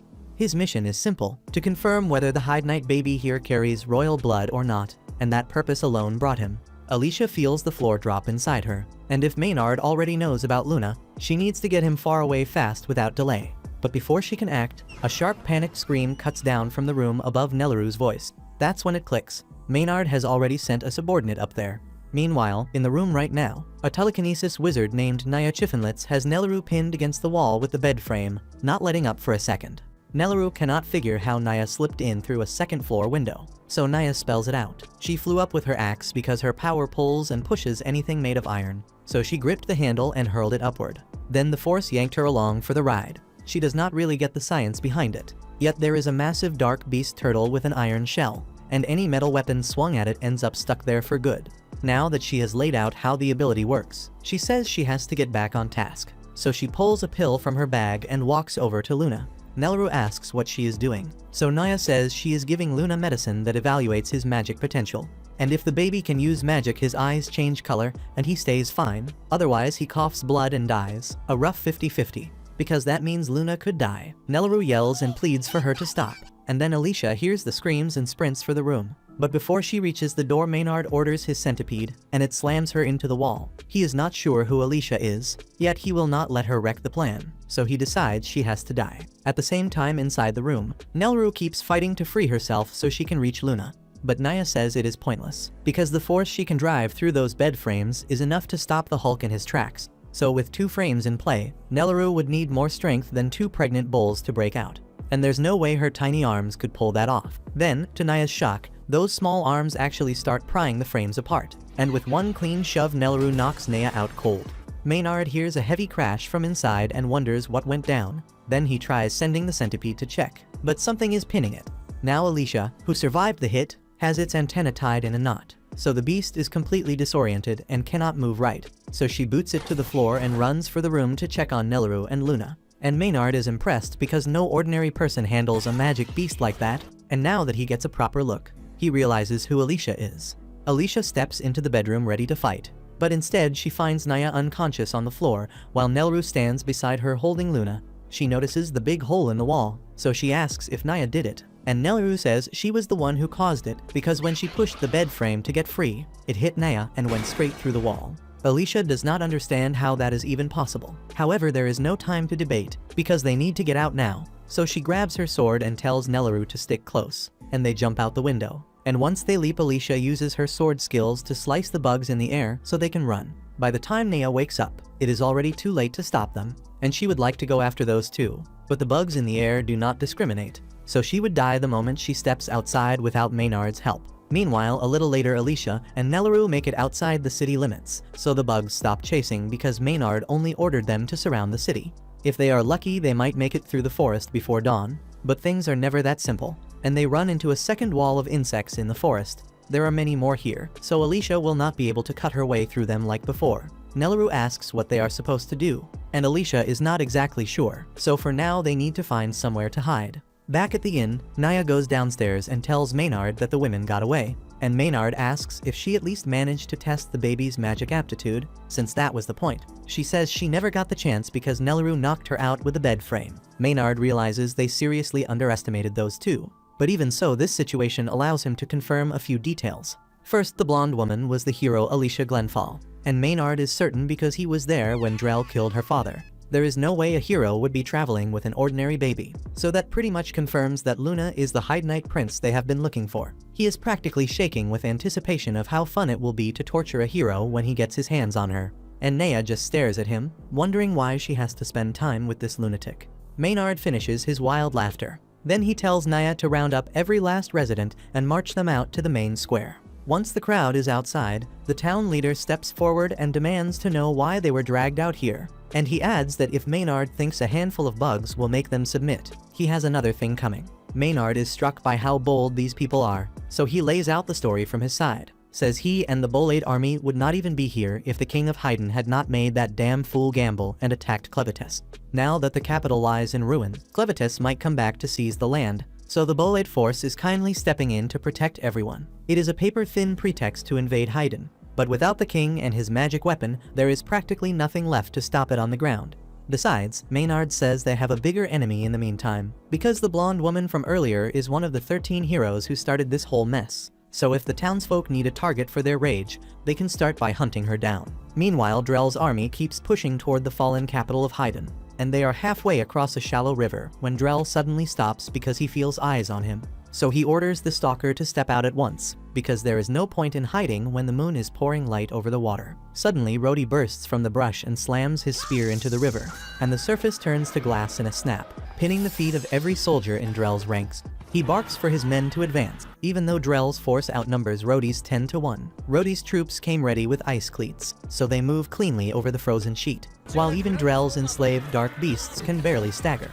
Mikkel leads the charge and tells everyone to focus the wizards first, so they cannot free themselves.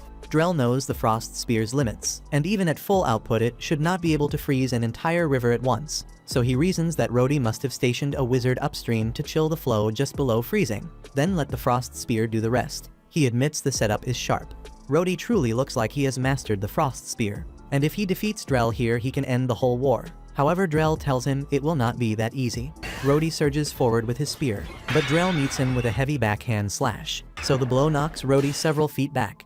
Even so, Rhodey steadies up and snaps an ice spell through the spear. However, Drell reacts in time and darts off his line, so the path he abandoned freezes solid behind him. Then they close again and trade strikes, and Drell is once more impressed by how much force Rhodey can pull from a regalia, because the weapon grants power, yet it still takes real strength to draw out its full potential like this. However, he does not believe that is enough to break the world's shackles. So he pours in more power, lifts his blade, and a dragon's claw forms in midair at his call. Rhodey is stunned because regalia are not meant to manifest physical things. But the claw is real, and it sends him flying across the river.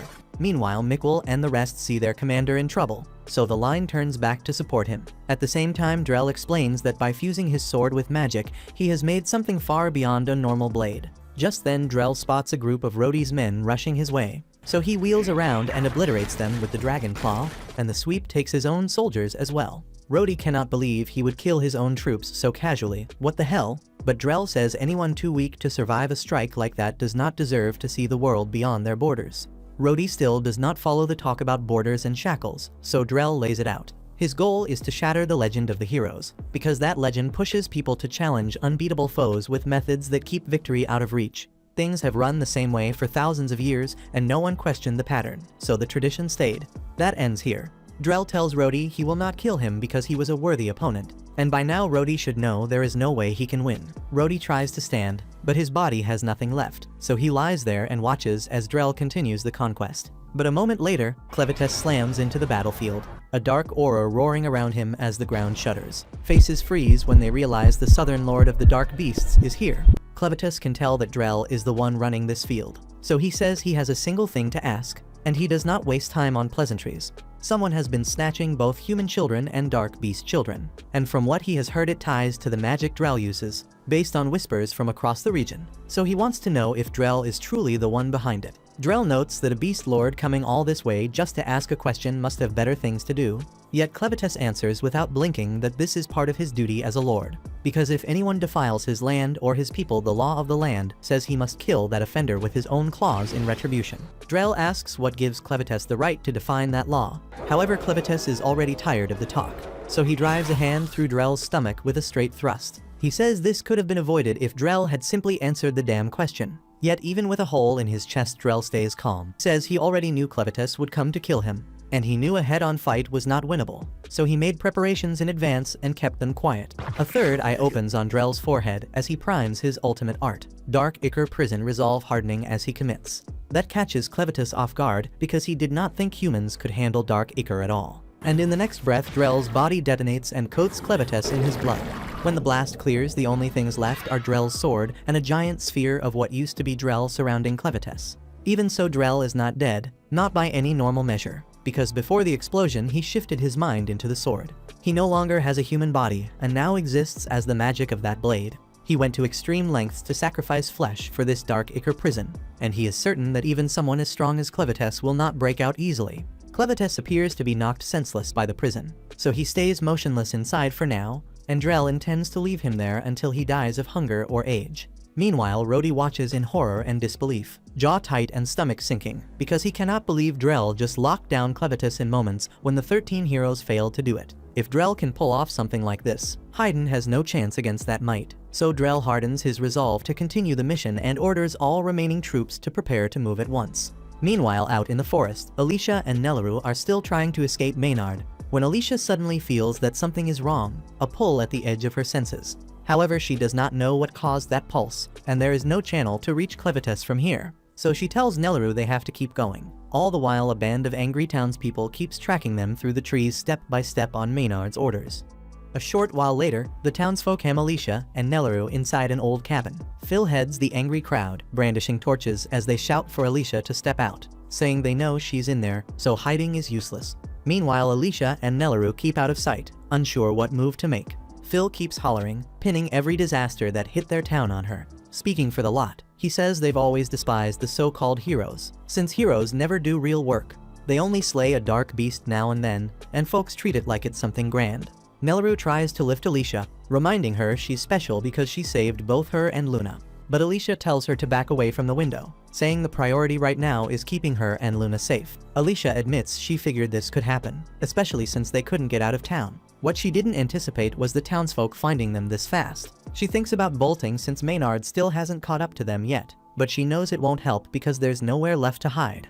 Phil loses patience and lifts his torch, ready to hurl it at the cabin. But right before he does, his brother grabs him, because their mom and dad just arrived, and they look furious. Mark, their father, tears into them, reminding them their forefathers built this water wheel over 200 years ago, and he won't let them torch it. Phil fires back, but Mark cuffs him on the head and tells him to shut it, saying he shouldn't swallow whatever two outsiders told him. Mark admits he doesn't trust Maynard or Naya, so he put 2 strong men on them to make sure they don't cause trouble. He shoulders past Phil and tells him to step aside, letting him handle it. Then he walks to the front of the cabin and calls to Alicia, saying he only wants to ask her something. He promises no one inside will be harmed until they're done talking. He wants to speak with her alone, so he asks her to come out. Alicia sees she has no choice, tells Nellaroo to stay in and watch Luna, then steps outside. Mark's eyes go straight to her empty hip. The regalia sword is missing. He figures she must have pawned it for quick coin, but Alicia explains she lost it in her clash with Clevites. Hearing that, Mark pokes at her pride, pointing out she fought Clevites and came up short. Alicia lets out a breath and owns it, saying Clevites wiped them out completely. She adds that she'd understand if everyone hated her for failing this hard, and as she starts to apologize, Mark cuts in, says that isn't the issue. If she had sold her regalia and run, he would have killed her without hesitation. Since she stood her ground and lost, he has no complaint. Phil and the others are stunned by their father's call. Alicia, for her part, is left speechless when it hits her that they don't hate her after all. Mark then explains that before the king died, he sent her away as part of tradition. With a steady look, he asks whether keeping that tradition makes sense anymore, considering the heavy price everyone has paid. When the next king is chosen, the question on the table is whether the citizens should back him or not. Mark reminds Alicia that her hero party is the only one in 1,000 years to reach the Lord of Dark Beasts. He believes she must have seen what lies beyond Luna Mountain, so he presses again on whether it was worth it. At this moment, Alicia thinks back to that fight with Clevites, after her limbs were severed and she was hurled into the sky. She caught a glimpse toward the world's edge for a heartbeat. There was no edge at all. The horizon kept running forever. To answer Mark, she sets her face and states firmly that it was absolutely worth it. She admits she isn't sure she has the right to say that after failing, yet she explains there are truths people never learn while their world stays small. Some things only come when you have the courage to take a leap, says she learned that from Clyn, who was arrogant and treated her like a dish rag. In spite of that, she's grateful to him. Without meeting him, her world would have ended without ever expanding. Emotion surges, and Alicia raises her voice, declaring there is meaning in making the world larger and better for the sake of the noble heroes who died trying, refuses to let anyone claim otherwise. Mark and the rest are plainly moved by Alicia's fierce words. He adds that the former king's one thing done right was choosing his heroes. He tells Alicia she's free to go, saying he'll rein in the younger hotheads behind him. As he turns away, he remarks that their next king needs to be alive to give it his all. That line leaves Alicia stunned, and she wonders if Mark already understands Luna's lineage. He then splits the citizens into 2 groups, sending one half to deal with the wall of bugs while he and the others take care of the soldiers. Before he can leave, a massive insect beast blocks his way and drives its needle tail into his chest. The creature is being piloted by Maynard, who wears a crooked grin. Then he mocks Mark, saying this is the price for letting Alicia go without his say-so. Alicia rips out her sword and charges, calling him a bastard. But Maynard only smirks, telling her she shouldn't be surprised Mark had it coming for wrecking his game. She demands what game he's talking about, and Maynard answers that it's the game where he watches Alicia get killed by the people of Hyden. That line ticks her off, so she unleashes Rising Dragon and hews the giant bug down in a single stroke. Maynard springs clear with the same smug face, asking why she didn't at least give him a warning first. Right after, Alicia shouts to the townspeople, urging them to get inside fast because the swarm is on its way. Just as she says, a cloud of insects comes rushing in. Even so, everyone including the wounded Mark manages to reach safety in time. As the door swings shut, Nellaroo peeks through the window and sees Alicia still outside, pouring everything she has into holding the bugs off alone. She puts down the first wave, and Maynard can't help but be impressed. Still, he says, this is exactly what he expects from a hero like her, standing alone and fighting no matter the odds. But the only issue is how long she can keep going. Right then, Alicia crumples to the ground in pain. And at that moment, Maynard says offhand that he forgot to bring something up. The bugs were venomous from the start.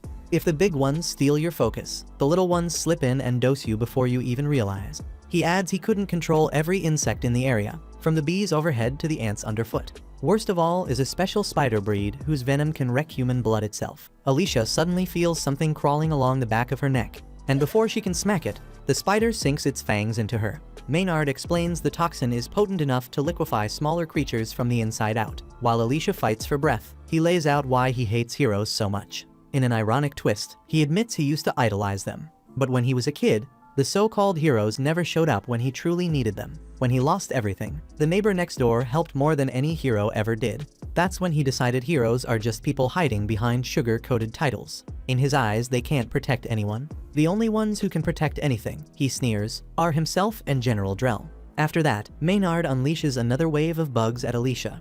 As she cuts them down, she realizes this is only getting worse, since his poison even works against Dark Ichor. Pushing through, she glances down and sees Clevitas calmly perched on her chest. He says little only reminds her to finish things here because a bigger job still waits. Alicia slips him into her dress fast so Maynard won't notice. Meanwhile, inside the cabin, some of the bugs start slipping through, and the citizens do their best to kill them before they cause any damage. Kari tells her sons to patch the gaps in the walls so no more get in. She reminds everyone that protecting Luna is the top priority, since he represents Hayden's future. So all they can do now is hope Alicia holds the swarm back outside, while they defend Luna within. Everyone agrees they've got what they need, and they start boarding the cabin with wooden planks. At the same time, Alicia holds her ground while Maynard keeps droning on full of himself. Without warning, a massive scorpion bursts from underground and whips its lethal stinger at her, slamming Alicia and sending her crashing into a nearby river. As she struggles in the water, Clevitas slips out of her chest and asks if the poison is what's slowing her down. Alicia admits she's sluggish not only because of the toxin, but also because her wounds refuse to heal. Clevitas explains that Maynard's poison affects Dark Ichor. It isn't strong enough to erase it completely, yet it blocks her recovery until the venom fades, which means she's temporarily lost her immortality. Meanwhile, up on the bank, Maynard stands steady and smug, mocking Alicia as she stays in the river, convinced she's too scared to show herself. Meanwhile, back inside the cabin, the townspeople finish their work, plugging the last gaps in the walls, when a sickening sound comes from above. With a wet thud, a huge larva drops from the ceiling, disgusting everyone inside by its presence alone. One of the citizens peeks out the window and spots even more gigantic larvae swarming across the area. They chew straight through the cabin walls, and it isn't just the cabin. Countless larvae are already devouring the entire forest around them. Back in town, citizens begin to hear loud crashes echoing from the direction Maynard went. Worried, they turn to Naya and demand to know why she didn't go with him. Naya answers plainly that she didn't go because she didn't want to die. She says she won't get in Maynard's way, since once he gets serious, he never stops until nothing is left. After all, he's the master of all insects and the strongest wizard in the Bolade army. At the same time, deeper in the forest, Maynard keeps taunting Alicia while she remains in the river. He explains that the giant larvae surrounding him are special creatures that hatch only once every century. When they emerge, they devour everything in sight. This species is unique to a single island in the east. Every 100 years, these larvae strip the forest bare, leaving it completely barren. But the creatures are clever. They never consume the seeds. Instead, they stay dormant in their eggs until those seeds have grown into a new thriving forest. With a smug grin, Maynard tapped the magic crystal set in his chest and bragged that his sorcery could speed up that natural cycle. With power like that, he figured the building sheltering the citizens wouldn't last even a single minute. Alicia's anger snapped at his words. She burst from the river, yet as she lifted into the air, her eyes went wide. Maynard had been quietly nursing even more insects inside cocoons, and right then the shells split open. Suddenly, the newly hatched bugs rushed her with murder in their flight. Alicia swung her blade, trying to cut them back. Yet with every arc, she saw the shimmering dust from their wings held another poison. Her strength bled away with each heartbeat, while Maynard savored the struggle. At his command, the giant scorpion smashed her into the ground, after which a massive swarm of insects buried her beneath their bodies. That horrific sight made my body freaking tremble. Right before Alicia lost all hope, Clevitas stepped in. A crimson radiance burst from under the swarm, and from it her regalia sword rose, cleaving through the pile of insects. Maynard's eyes went wide in disbelief, recognized the weapon at once, and demanded to know where she had hidden it. Clevitas calmly told Alicia that most living creatures in this world are made of water, and insects are no exception. Treat a horde like a ball of water, and the regalia blade he gave her will cut them apart. With that, he urged her to finish this fight for good. Alicia pushed to her feet, her sword blazing with power. A harsh gust tore across the field as she unleashed her ultimate technique, Stream Splitter, and in a single clean stroke, she erased the whole swarm of insects. Watching from a distance, Nia stared in disbelief as all of Maynard's creatures were wiped out. Alicia leveled her sword at Maynard and ordered him to surrender. She quickly understood he would never yield, so she knocked him out cold. Exhausted, Alicia finally collapsed. Nelu then rushed to catch her, but to her surprise, Clem was already there, holding Alicia in his arms. Clem looked serious and said that things had changed, which was why he had come to call them back. While Alicia was still weak, she managed to ask whether Clem had defeated Drell. Clem replied that he hadn't, because Drell wasn't alone. He had another Lord of Dark Beasts at his side. Over in the ruins of the Kingdom of Haydn, evacuation efforts are underway, and close to 80% of the survivors have already been moved into the underground bunker. Even so, Queen Tala refuses to leave, not until she finds her son. One of the elders pleads with her, reminding Tala that she is the only one left who can rule this kingdom. But Tala refuses to run, saying what kind of mother would she be if she abandoned her child. The elder understands her feelings, yet questions how Tala can be so sure her son is alive when no trace of him has been seen since the attack. Tala explains that she knows because the Forge of Haydn still glows with its usual bright red light. Under normal conditions, with the king gone, the forge would fall dormant until someone worthy appeared. The fact it still burns means a member of the royal bloodline lives on, and the only one besides the late king is her son. So she insists their top priority is to find him and keep him safe until he's old enough to claim the forge. As long as they succeed, the Kingdom of Haydn will survive. The path forward is clear, but Tala can't help feeling frustrated, because none of this would have happened if she had managed to flee the capital with her son as she originally planned. The elder asks what she means, so Tala admits that before Clevetess's assault, she had a vision warning her this would happen. She foresaw that the heroes were too weak to defeat the dark beasts and that Clevetess would destroy the capital in retaliation. But she never knew exactly when it would strike, and because of that, she lost her chance to escape.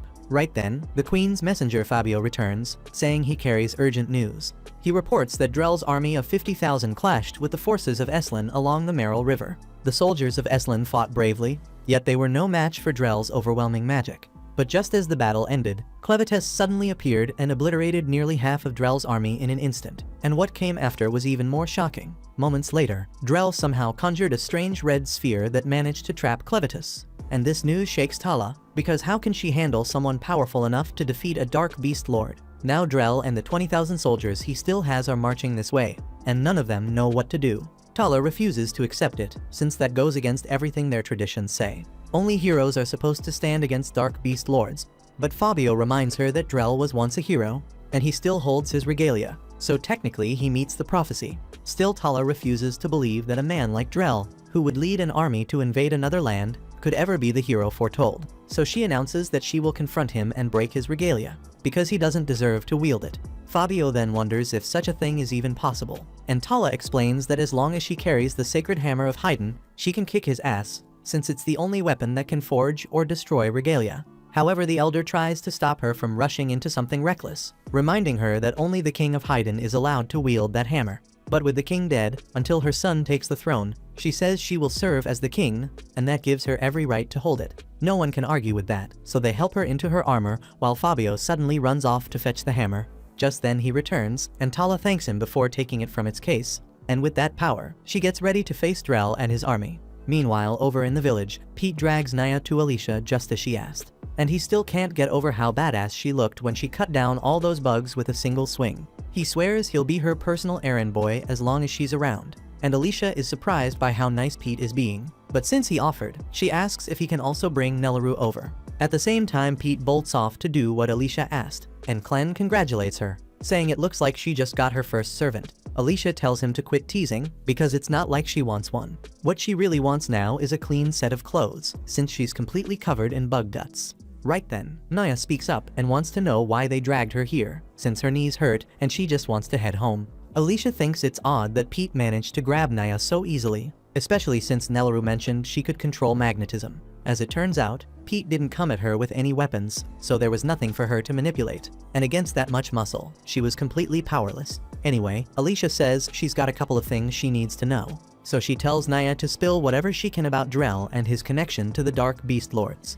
Naya has no idea what Alicia means, so Alicia rephrases and wonders if Naya has ever seen Drell's dark ichor. She explains it's blood that moves on its own, but Naya looks genuinely confused and says she's never seen anything like it, and honestly, it sounds nasty. Alicia can tell she's not lying, but Clem is sure what Drell used really was dark ichor, and only Dark Beast Lords are able to produce it. Drell on his own wouldn't be that big of a threat, but with one of those monsters backing him, they need to figure it out fast. Since Clevetess is already here, the only lords left who could be behind Drell are Zafthir of the west, Rathwell of the east, and Vorden of the north. And if one of them really decided to bare their fangs at Clevetess by using Drell, then he'll make sure they regret it. Speaking of Drell, Alicia turns to Clem and asks if it's really okay that he left his body behind and came here in his smaller form. But Clem says that wasn't his real body anyway.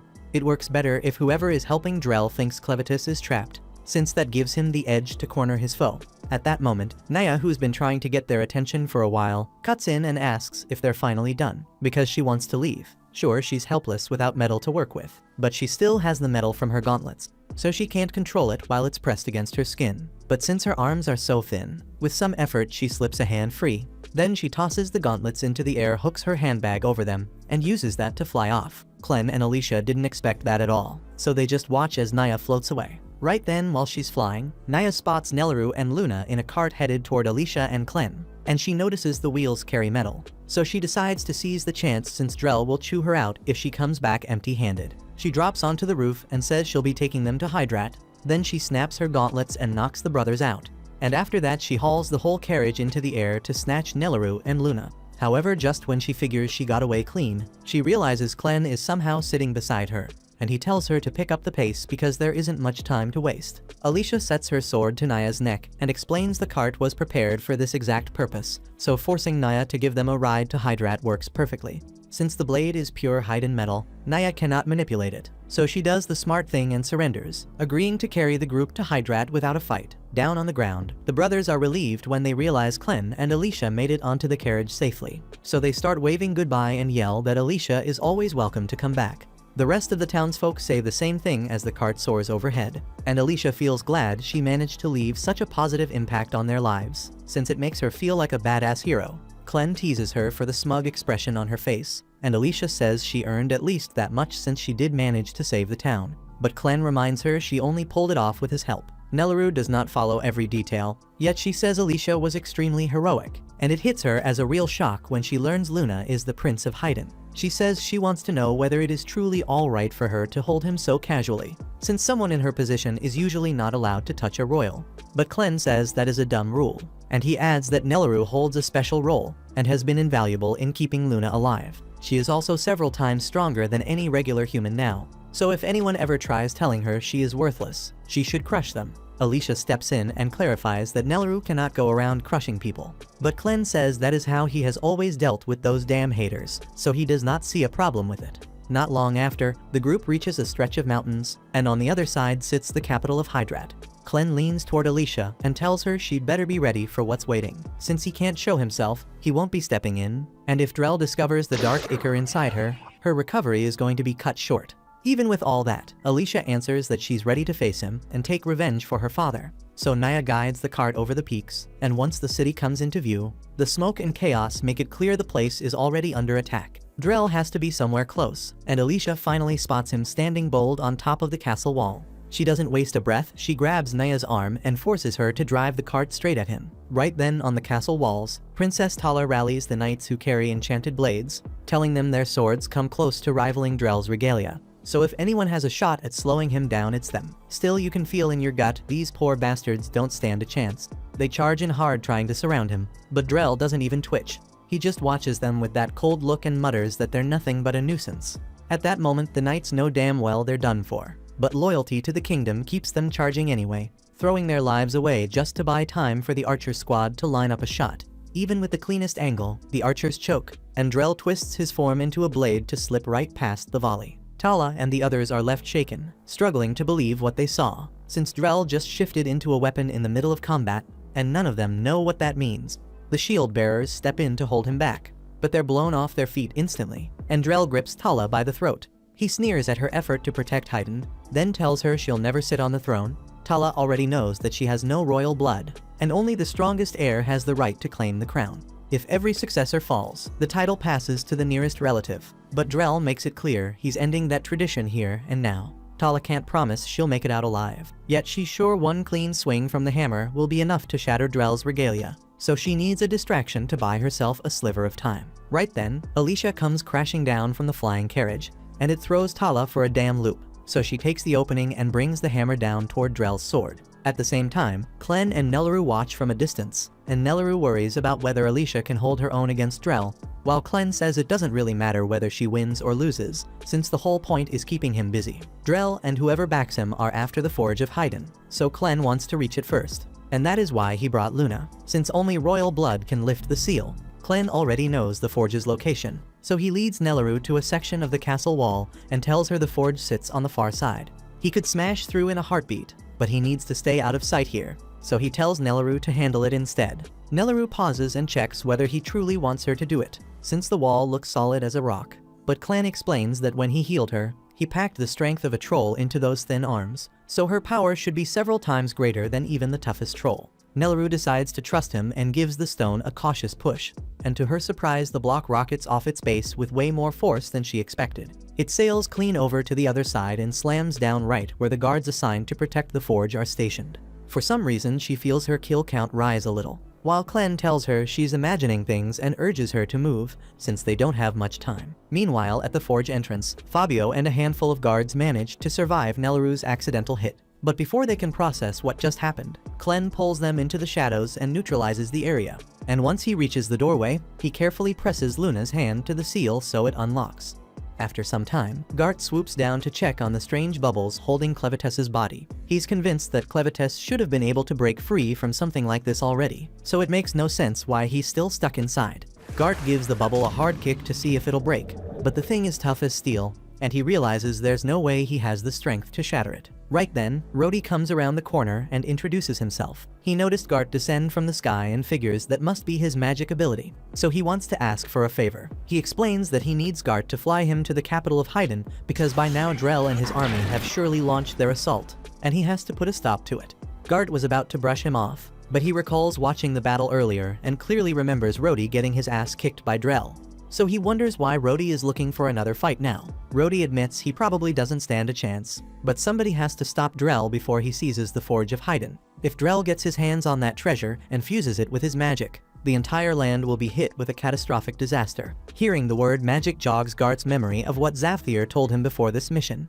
And if such a calamity is truly looming, then maybe he should look deeper into it by using Rhodey as a cover. Gart finally tells Rhodey he'll help him reach Hydrat, but only under two conditions. First, once they arrive, Rhodey must assist Gart with his mission for a while, and second, he isn't allowed to ask anything about Gart's identity. Rhodey asks what will happen if he breaks those conditions, and Gart flat out tells him he'll kill him. Rhodey answers that he can't betray his homeland, but aside from that, he accepts Gart's demands.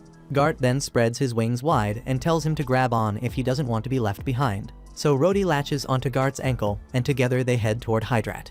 At the same time in the capital, Clann is still struggling to open the forged seal with Luna's help, but nothing seems to work. He also feels breaking their way in isn't wise, so he thinks of another approach and decides to try from above. He tells Nelleru she'll have to watch Luna alone for a bit. Then he springs up to the top of the furnace chimney. The blast of heat pouring out is insane, strong enough that any ordinary dark beast would be reduced to ashes if they dared to enter this way. But Clann isn't some ordinary beast, he's built for this, so without wasting time, he dives straight in. Outside at that moment, Nelleru is suddenly approached by a strange man, and when she turns to see who it is, she's completely horrified. As for Clann, while making his way down the chimney, he realizes the heat is far beyond what he can endure. So he slips into the shadow of a brick he knocked loose to shield himself. He's struck by how much energy the forge is giving off even though it's dormant, and although he wants to see what's inside, he knows the instant he tries he'll end up burned alive. Soon after, Clann notices that the forge doors have been opened, and what worries him more is that Nelleru is lying unconscious at the front while Luna is nowhere in sight. A moment later, a mysterious man appears, stepping out from a corner of the room with Luna in his hand and his head in the other. It turns out he is the King of Haydn, though from the condition of his body, it's clear he should already be dead. At the same time, Alicia is still locked in combat with Drell, and the fight isn't in her favor. Drell mocks her, saying she's nowhere near the strength her father had, and as much as she hates to admit it, he's right since she's barely keeping up with him. She's sent flying back into a group of his soldiers, but they're not worth her time, so she looks around the battlefield to spot him again and sees he's heading toward the castle, so she immediately chases after. When Drell lands on the wall, the queen and the soldiers she has left fire another wave of arrows at him. But at this point, it's nothing more than a minor annoyance. He cuts every single arrow in half without effort. The attack doesn't harm him, yet it gives Alicia just enough time to close the distance, so she launches at him with a rising sword slash. But Drell is the very one who created that move in the first place, so he blocks it with ease and answers back with a stronger technique, the Dragonfly Scythe Slash. Hundreds of slashes rush at Alicia all at once, but to his surprise she comes out of it with her body still intact. So he acknowledges her skill and says she truly has talent, just as expected from the daughter of the Swordmaster. Alicia doesn't want to hear any empty praise from Drell, so she raises her sword and demands to know what happened between him and her father, and why he ended up killing him.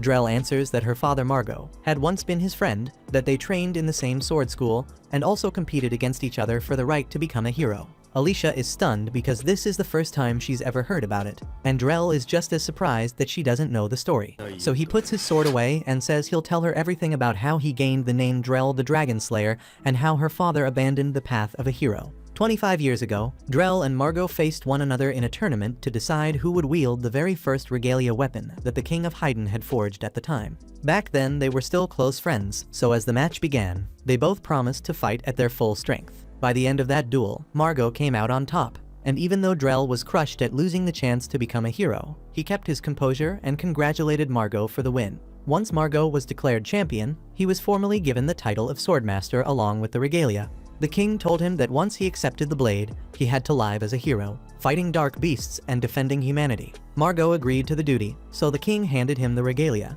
and the moment he drew it from the sheath, he felt raw power rush through his body. It was incredible, but the king explained that the weapon was still unfinished, and Margot himself would have to complete it.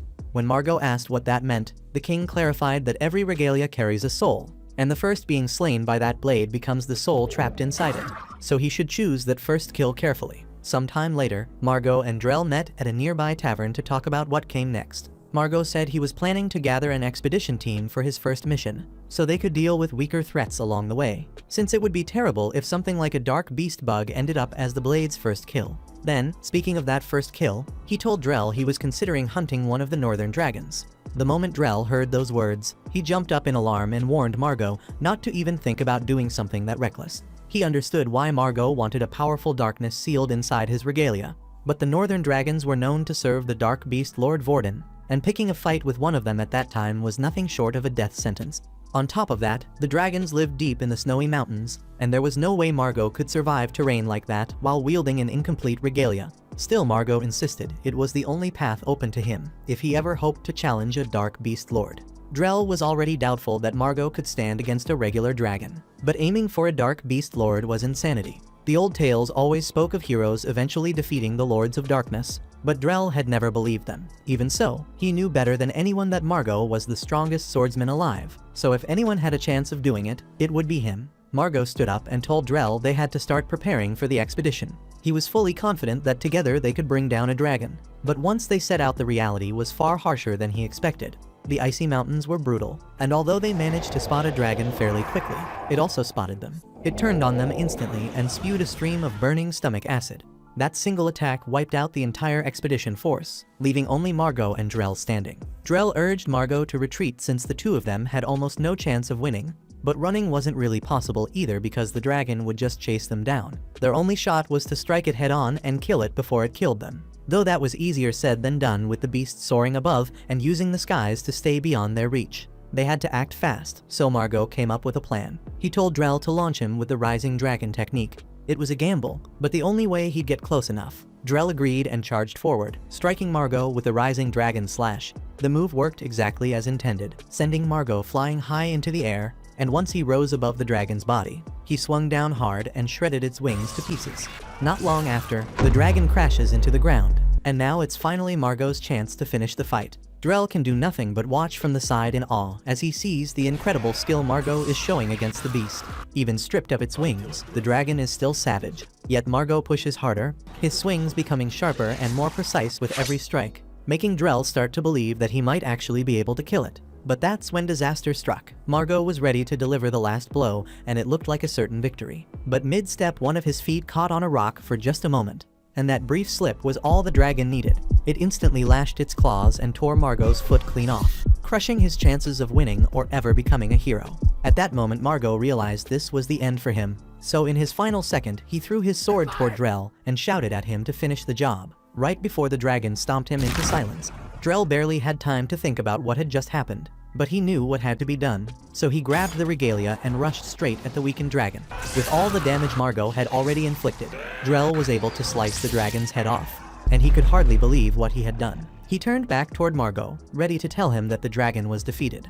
But then the regalia began pulling in the soul of the dragon. Drell felt the overwhelming energy flowing into the blade, filling him with more strength than he had ever known. But the moment the sword finished absorbing the soul, he felt a terrifying presence appear behind him. All the noise had drawn the attention of Dark Beast Lord Vordi, And the next thing Drell remembered was waking up in a pool of his own blood, though strangely his body was still perfectly intact. After that, Drell managed to haul Margot and one other survivor back to the city, and from there Margot stepped off the hero's path and lived out the rest of his days, until the day Drell killed him. All that time, even after Drell earned the Dragon Slayer name and took up the mantle of hero, his doubts about the so-called hero legend never faded. He is convinced those tales are packed with lies, and that the royal family is hiding the most important parts of the truth behind them. The queen has no clue what Drell is talking about, and there is nothing she can say now that will change his mind.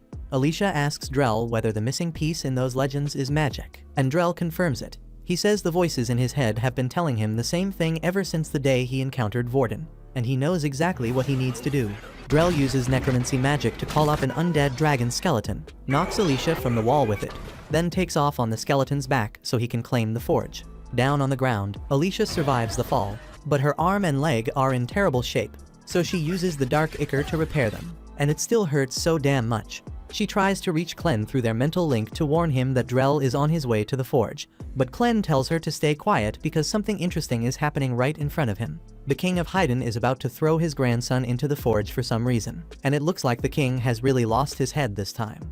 Alicia asks Clem what he means, yet before any reply, the queen walks up to her. She says she is glad to see Alicia again since she thought she had fallen to Clevites during the mission. She asks whether any of the other heroes managed to survive, and Alicia tells her that sadly she is the only one who made it back alive. The queen is disappointed to hear it, but even so, it is a huge relief to have Alicia here. With Hydrat in its current shape, the best they can do is hold Drell's forces at bay for a while, and none of their soldiers can stand against Drell and his overwhelming magic. Their only real hope is Alicia and her regalia, so the queen asks if she is willing to stop Drell for the kingdom's sake. Alicia promises she will do her best to stop him, but there is something important she needs to raise first. She tells Tala that her son is still alive and that he is in Hyden right now. Tala freezes at the news because no one has had any information about her son's whereabouts up to this point. Alicia is certain Luna must be Tala's son since he clearly carries royal blood. The queen is overjoyed to hear her child is alive and begs Alicia to take her to him.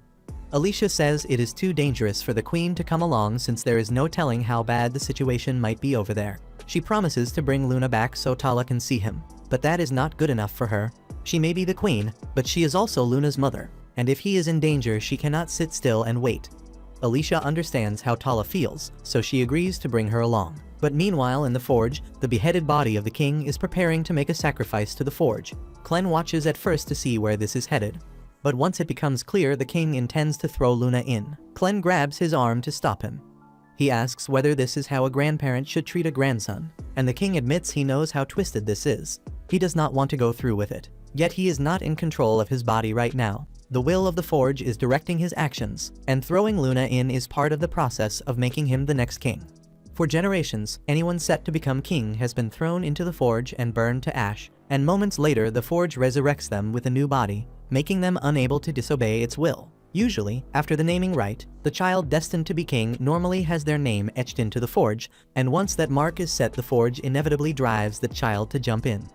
Since Clevitis struck before Luna's name could be carved, the forge couldn't compel him to leap, so it settled for the next best move and briefly brought the late king's body back, using him as a tool to throw Luna inside. Clem asks if that means the king himself once got forced to dive into the forge and ended up living on as its puppet, and that is exactly the case. The very same fate was said to await Luna's father, the king's son. He was so horrified at the idea of being chained to the forge's will that he took what he saw as the brave path and jumped from the castle walls in flashy fashion. The king calls that choice foolish, since ending his own life only pushed the line of succession forward to the next candidate. The tradition rolls on regardless, and the king drops Luna into the forge, reducing him to ash in an instant. At the same time out above the city, Drell soars past on his dragon, and the voices in his head sound convincing enough that he now believes the world can only be saved by destroying it, dragging out whatever lies within the forge. At the same time on the ground, Alicia tells Tala to get on her back so she can carry her to the forge as fast as possible. While they move, Tala explains that she was never a true ruler, so plenty of things were kept from her. When her husband was chosen to become king, he took his own life. Even so, he told her one thing before he did it. He said the real heroes are gone, and there is no way the current crop can defeat the Dark Beast Lords. Tala didn't fully grasp what he meant back then, yet he might have been onto something. Hyden has more than 1,000 years of history, and there are no records of anyone even coming close to beating a Dark Beast Lord. There isn't any proof that defeating those lords would even let them explore the wider world. So she starts to wonder who crafted that legend in the first place. She tried asking her husband for answers, but he seemed unable to speak about it for some reason and only gave her a sad smile. Tala believes the kings of Hyden have hidden the truth from everyone for generations, and if that is right, then the former king sent Alicia and the other heroes out while knowing they wouldn't be strong enough to win. To Tala, that was simply irresponsible. Even so, Alicia says she would have taken that assignment even with terrible odds, because to her it was never just about fighting a dark beast lord.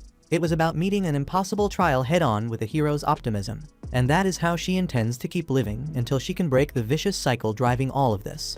By contrast, Drell is someone who surrendered to despair and turned away from the path of a hero to wipe everything out. Of course, Alicia wants payback for what he did to her father, but more than that, she needs to stop him to prove she is right to live as a hero. Tala tells Alicia she is a great hero, yet Alicia sees herself as weak. She is not as strong as Drell and nowhere near the raw power of the dark beasts, and even so she refuses to quit. She had actually planned to give up being a hero at first, but then she met someone who would not let her. And right now that person is grinning ear to ear because he finds his situation hilarious. The king of Hyden has just dropped Luna into the furnace, or so he thinks. The one that burned to ash is a shadow clone Clem prepared, while the real Luna is still tucked safely in Clen's arms. Clen mocks the king, asking what happens next now that he has obviously failed the task the Forge forced on him. The king says nothing, just stares at Clen as his body tilts backward and falls into the forge. Watching the king's body crumble to ash, Clen is a little surprised by the twist, but he is certain this is not over, so he shouts for the master of the forge to come out and face him already. A moment later, huge flames roar out of the forge, and the mountainside is blasted apart by the explosion. Drell sees the blast, and the voice in his head pushes him to move now, because there is no time to waste. Alicia and Tala witness the forge erupt and Drell angling straight for it, and Tala is terrified for Luna's safety. Alicia calls for her to hold position because things are far too dangerous for the queen to get pulled in now. She is fairly sure Clen would never let Luna die to something like this, but it turns into a serious problem if Drell reaches them first. Right as Drell is about to breach the forge, Gart sweeps overhead and drops Rhodey off just as promised. Rhodey calls out Drell's name and vows to stop him, then powers up his spear and shapes a huge ice spike at the tip. The frozen javelin drives straight through Drell's dragon, and Gart finds the whole scene fascinating, so he hangs back in the sky to watch how everything unfolds from a distance. Once they hit the ground, a massive dust cloud rises, and Rhodey wonders if that last strike actually brought Drell down. As the dust clears, he sees Drell manage to block the attack, so Rhodey gets flung back and Drell moves in to finish him. Out of nowhere, Alicia rushes in and knocks Drell's swords aside. Drell grows irritated by the constant interruptions, so he decides to end this quickly and gets ready to take them both on. Alicia and Rhodey gather themselves, and since this is their first meeting, Rhodey asks if she happens to be a hero. Alicia confirms it. They introduce themselves briefly, but there's no time for talk with Drell still looming. Rhodey asks if he can count on her to fight with him, and she replies she was about to ask the same thing, since either of them fighting Drell alone would never work. Drell laughs at the thought that joining forces could give them any chance, saying it makes no difference because their power is limited by their human bodies, while he has no such weakness. In a flash, Drell appears behind them and delivers a slash so strong it sends both Alicia and Rhodey flying. Then he strikes again, blasting them into the air, and while they are still dazed, he soars upward and drives a blade straight into Alicia's chest. Rhodey tries to slip in an attack while Drell is focused on her, but Drell catches it easily, grabbing him by the wrist before throwing both him and Alicia back down.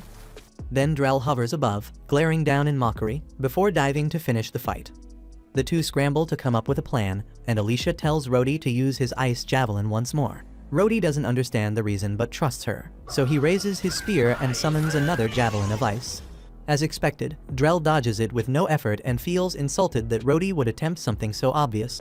But when he looks back, Alicia is gone. She had leapt onto the javelin mid-flight to get behind Drell and cut off his escape. Rhodey then spends the last of his strength to freeze Drell's feet in place, giving Alicia the perfect chance to drop from above and slice him clean in two. Yet Drell is barely fazed by being split apart, because his real form now rests inside his sword. The sword spins back and shoots straight at Alicia, slicing off her arm and slamming her to the ground. Rhodey rushes in to catch her, and above him he sees Drell's body reforming out of dark ichor. Drell admits their struggle is impressive, but insists it's meaningless, since people like them could never become real heroes. For him, the proof lies in how humans need to implant magic stones just to cast spells. To Drell, that shows everyone on this continent is beneath the true humans who once ruled the entire world centuries ago. Today's humans, and even the dark beasts, are nothing but pieces in a game controlled by those ancient humans, and the game will never end unless someone stops it. That's why he wants to reduce every trace of this so-called hero legend to ash and start fresh. And until then, he's willing to commit any atrocity it takes. Clem listens to every word through his bond with Alicia and finally understands what Drell, and by extension, his master Vorden, are after. Clem himself has never seen these true humans Drell keeps bringing up, so he figures they must have vanished before he rose as a dark beast lord.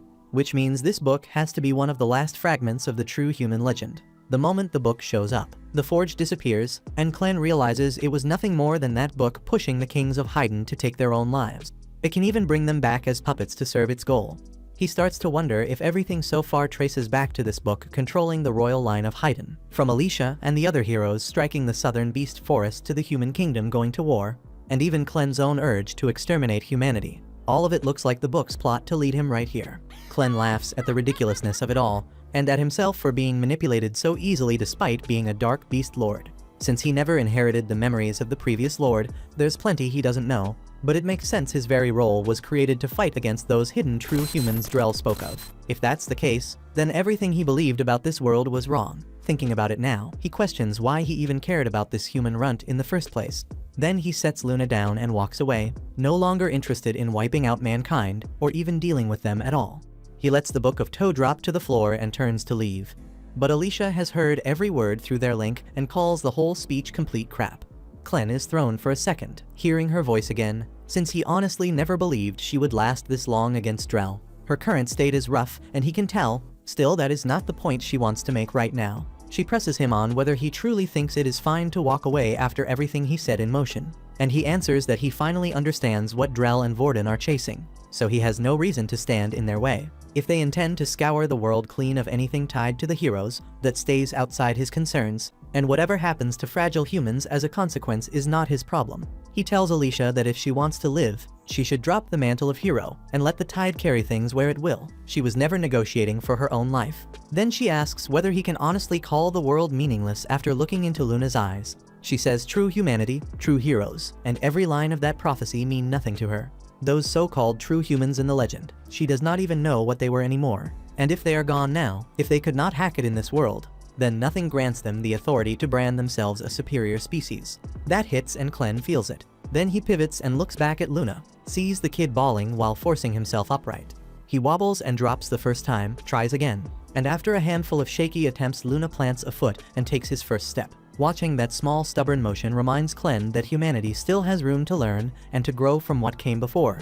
So maybe there is a path towards something better. At the same time out on the ruins, Drell tells Alicia to think hard about what she is doing, since she should know there is no way she can bring him down without a regalia. Even so, Alicia keeps driving straight at him.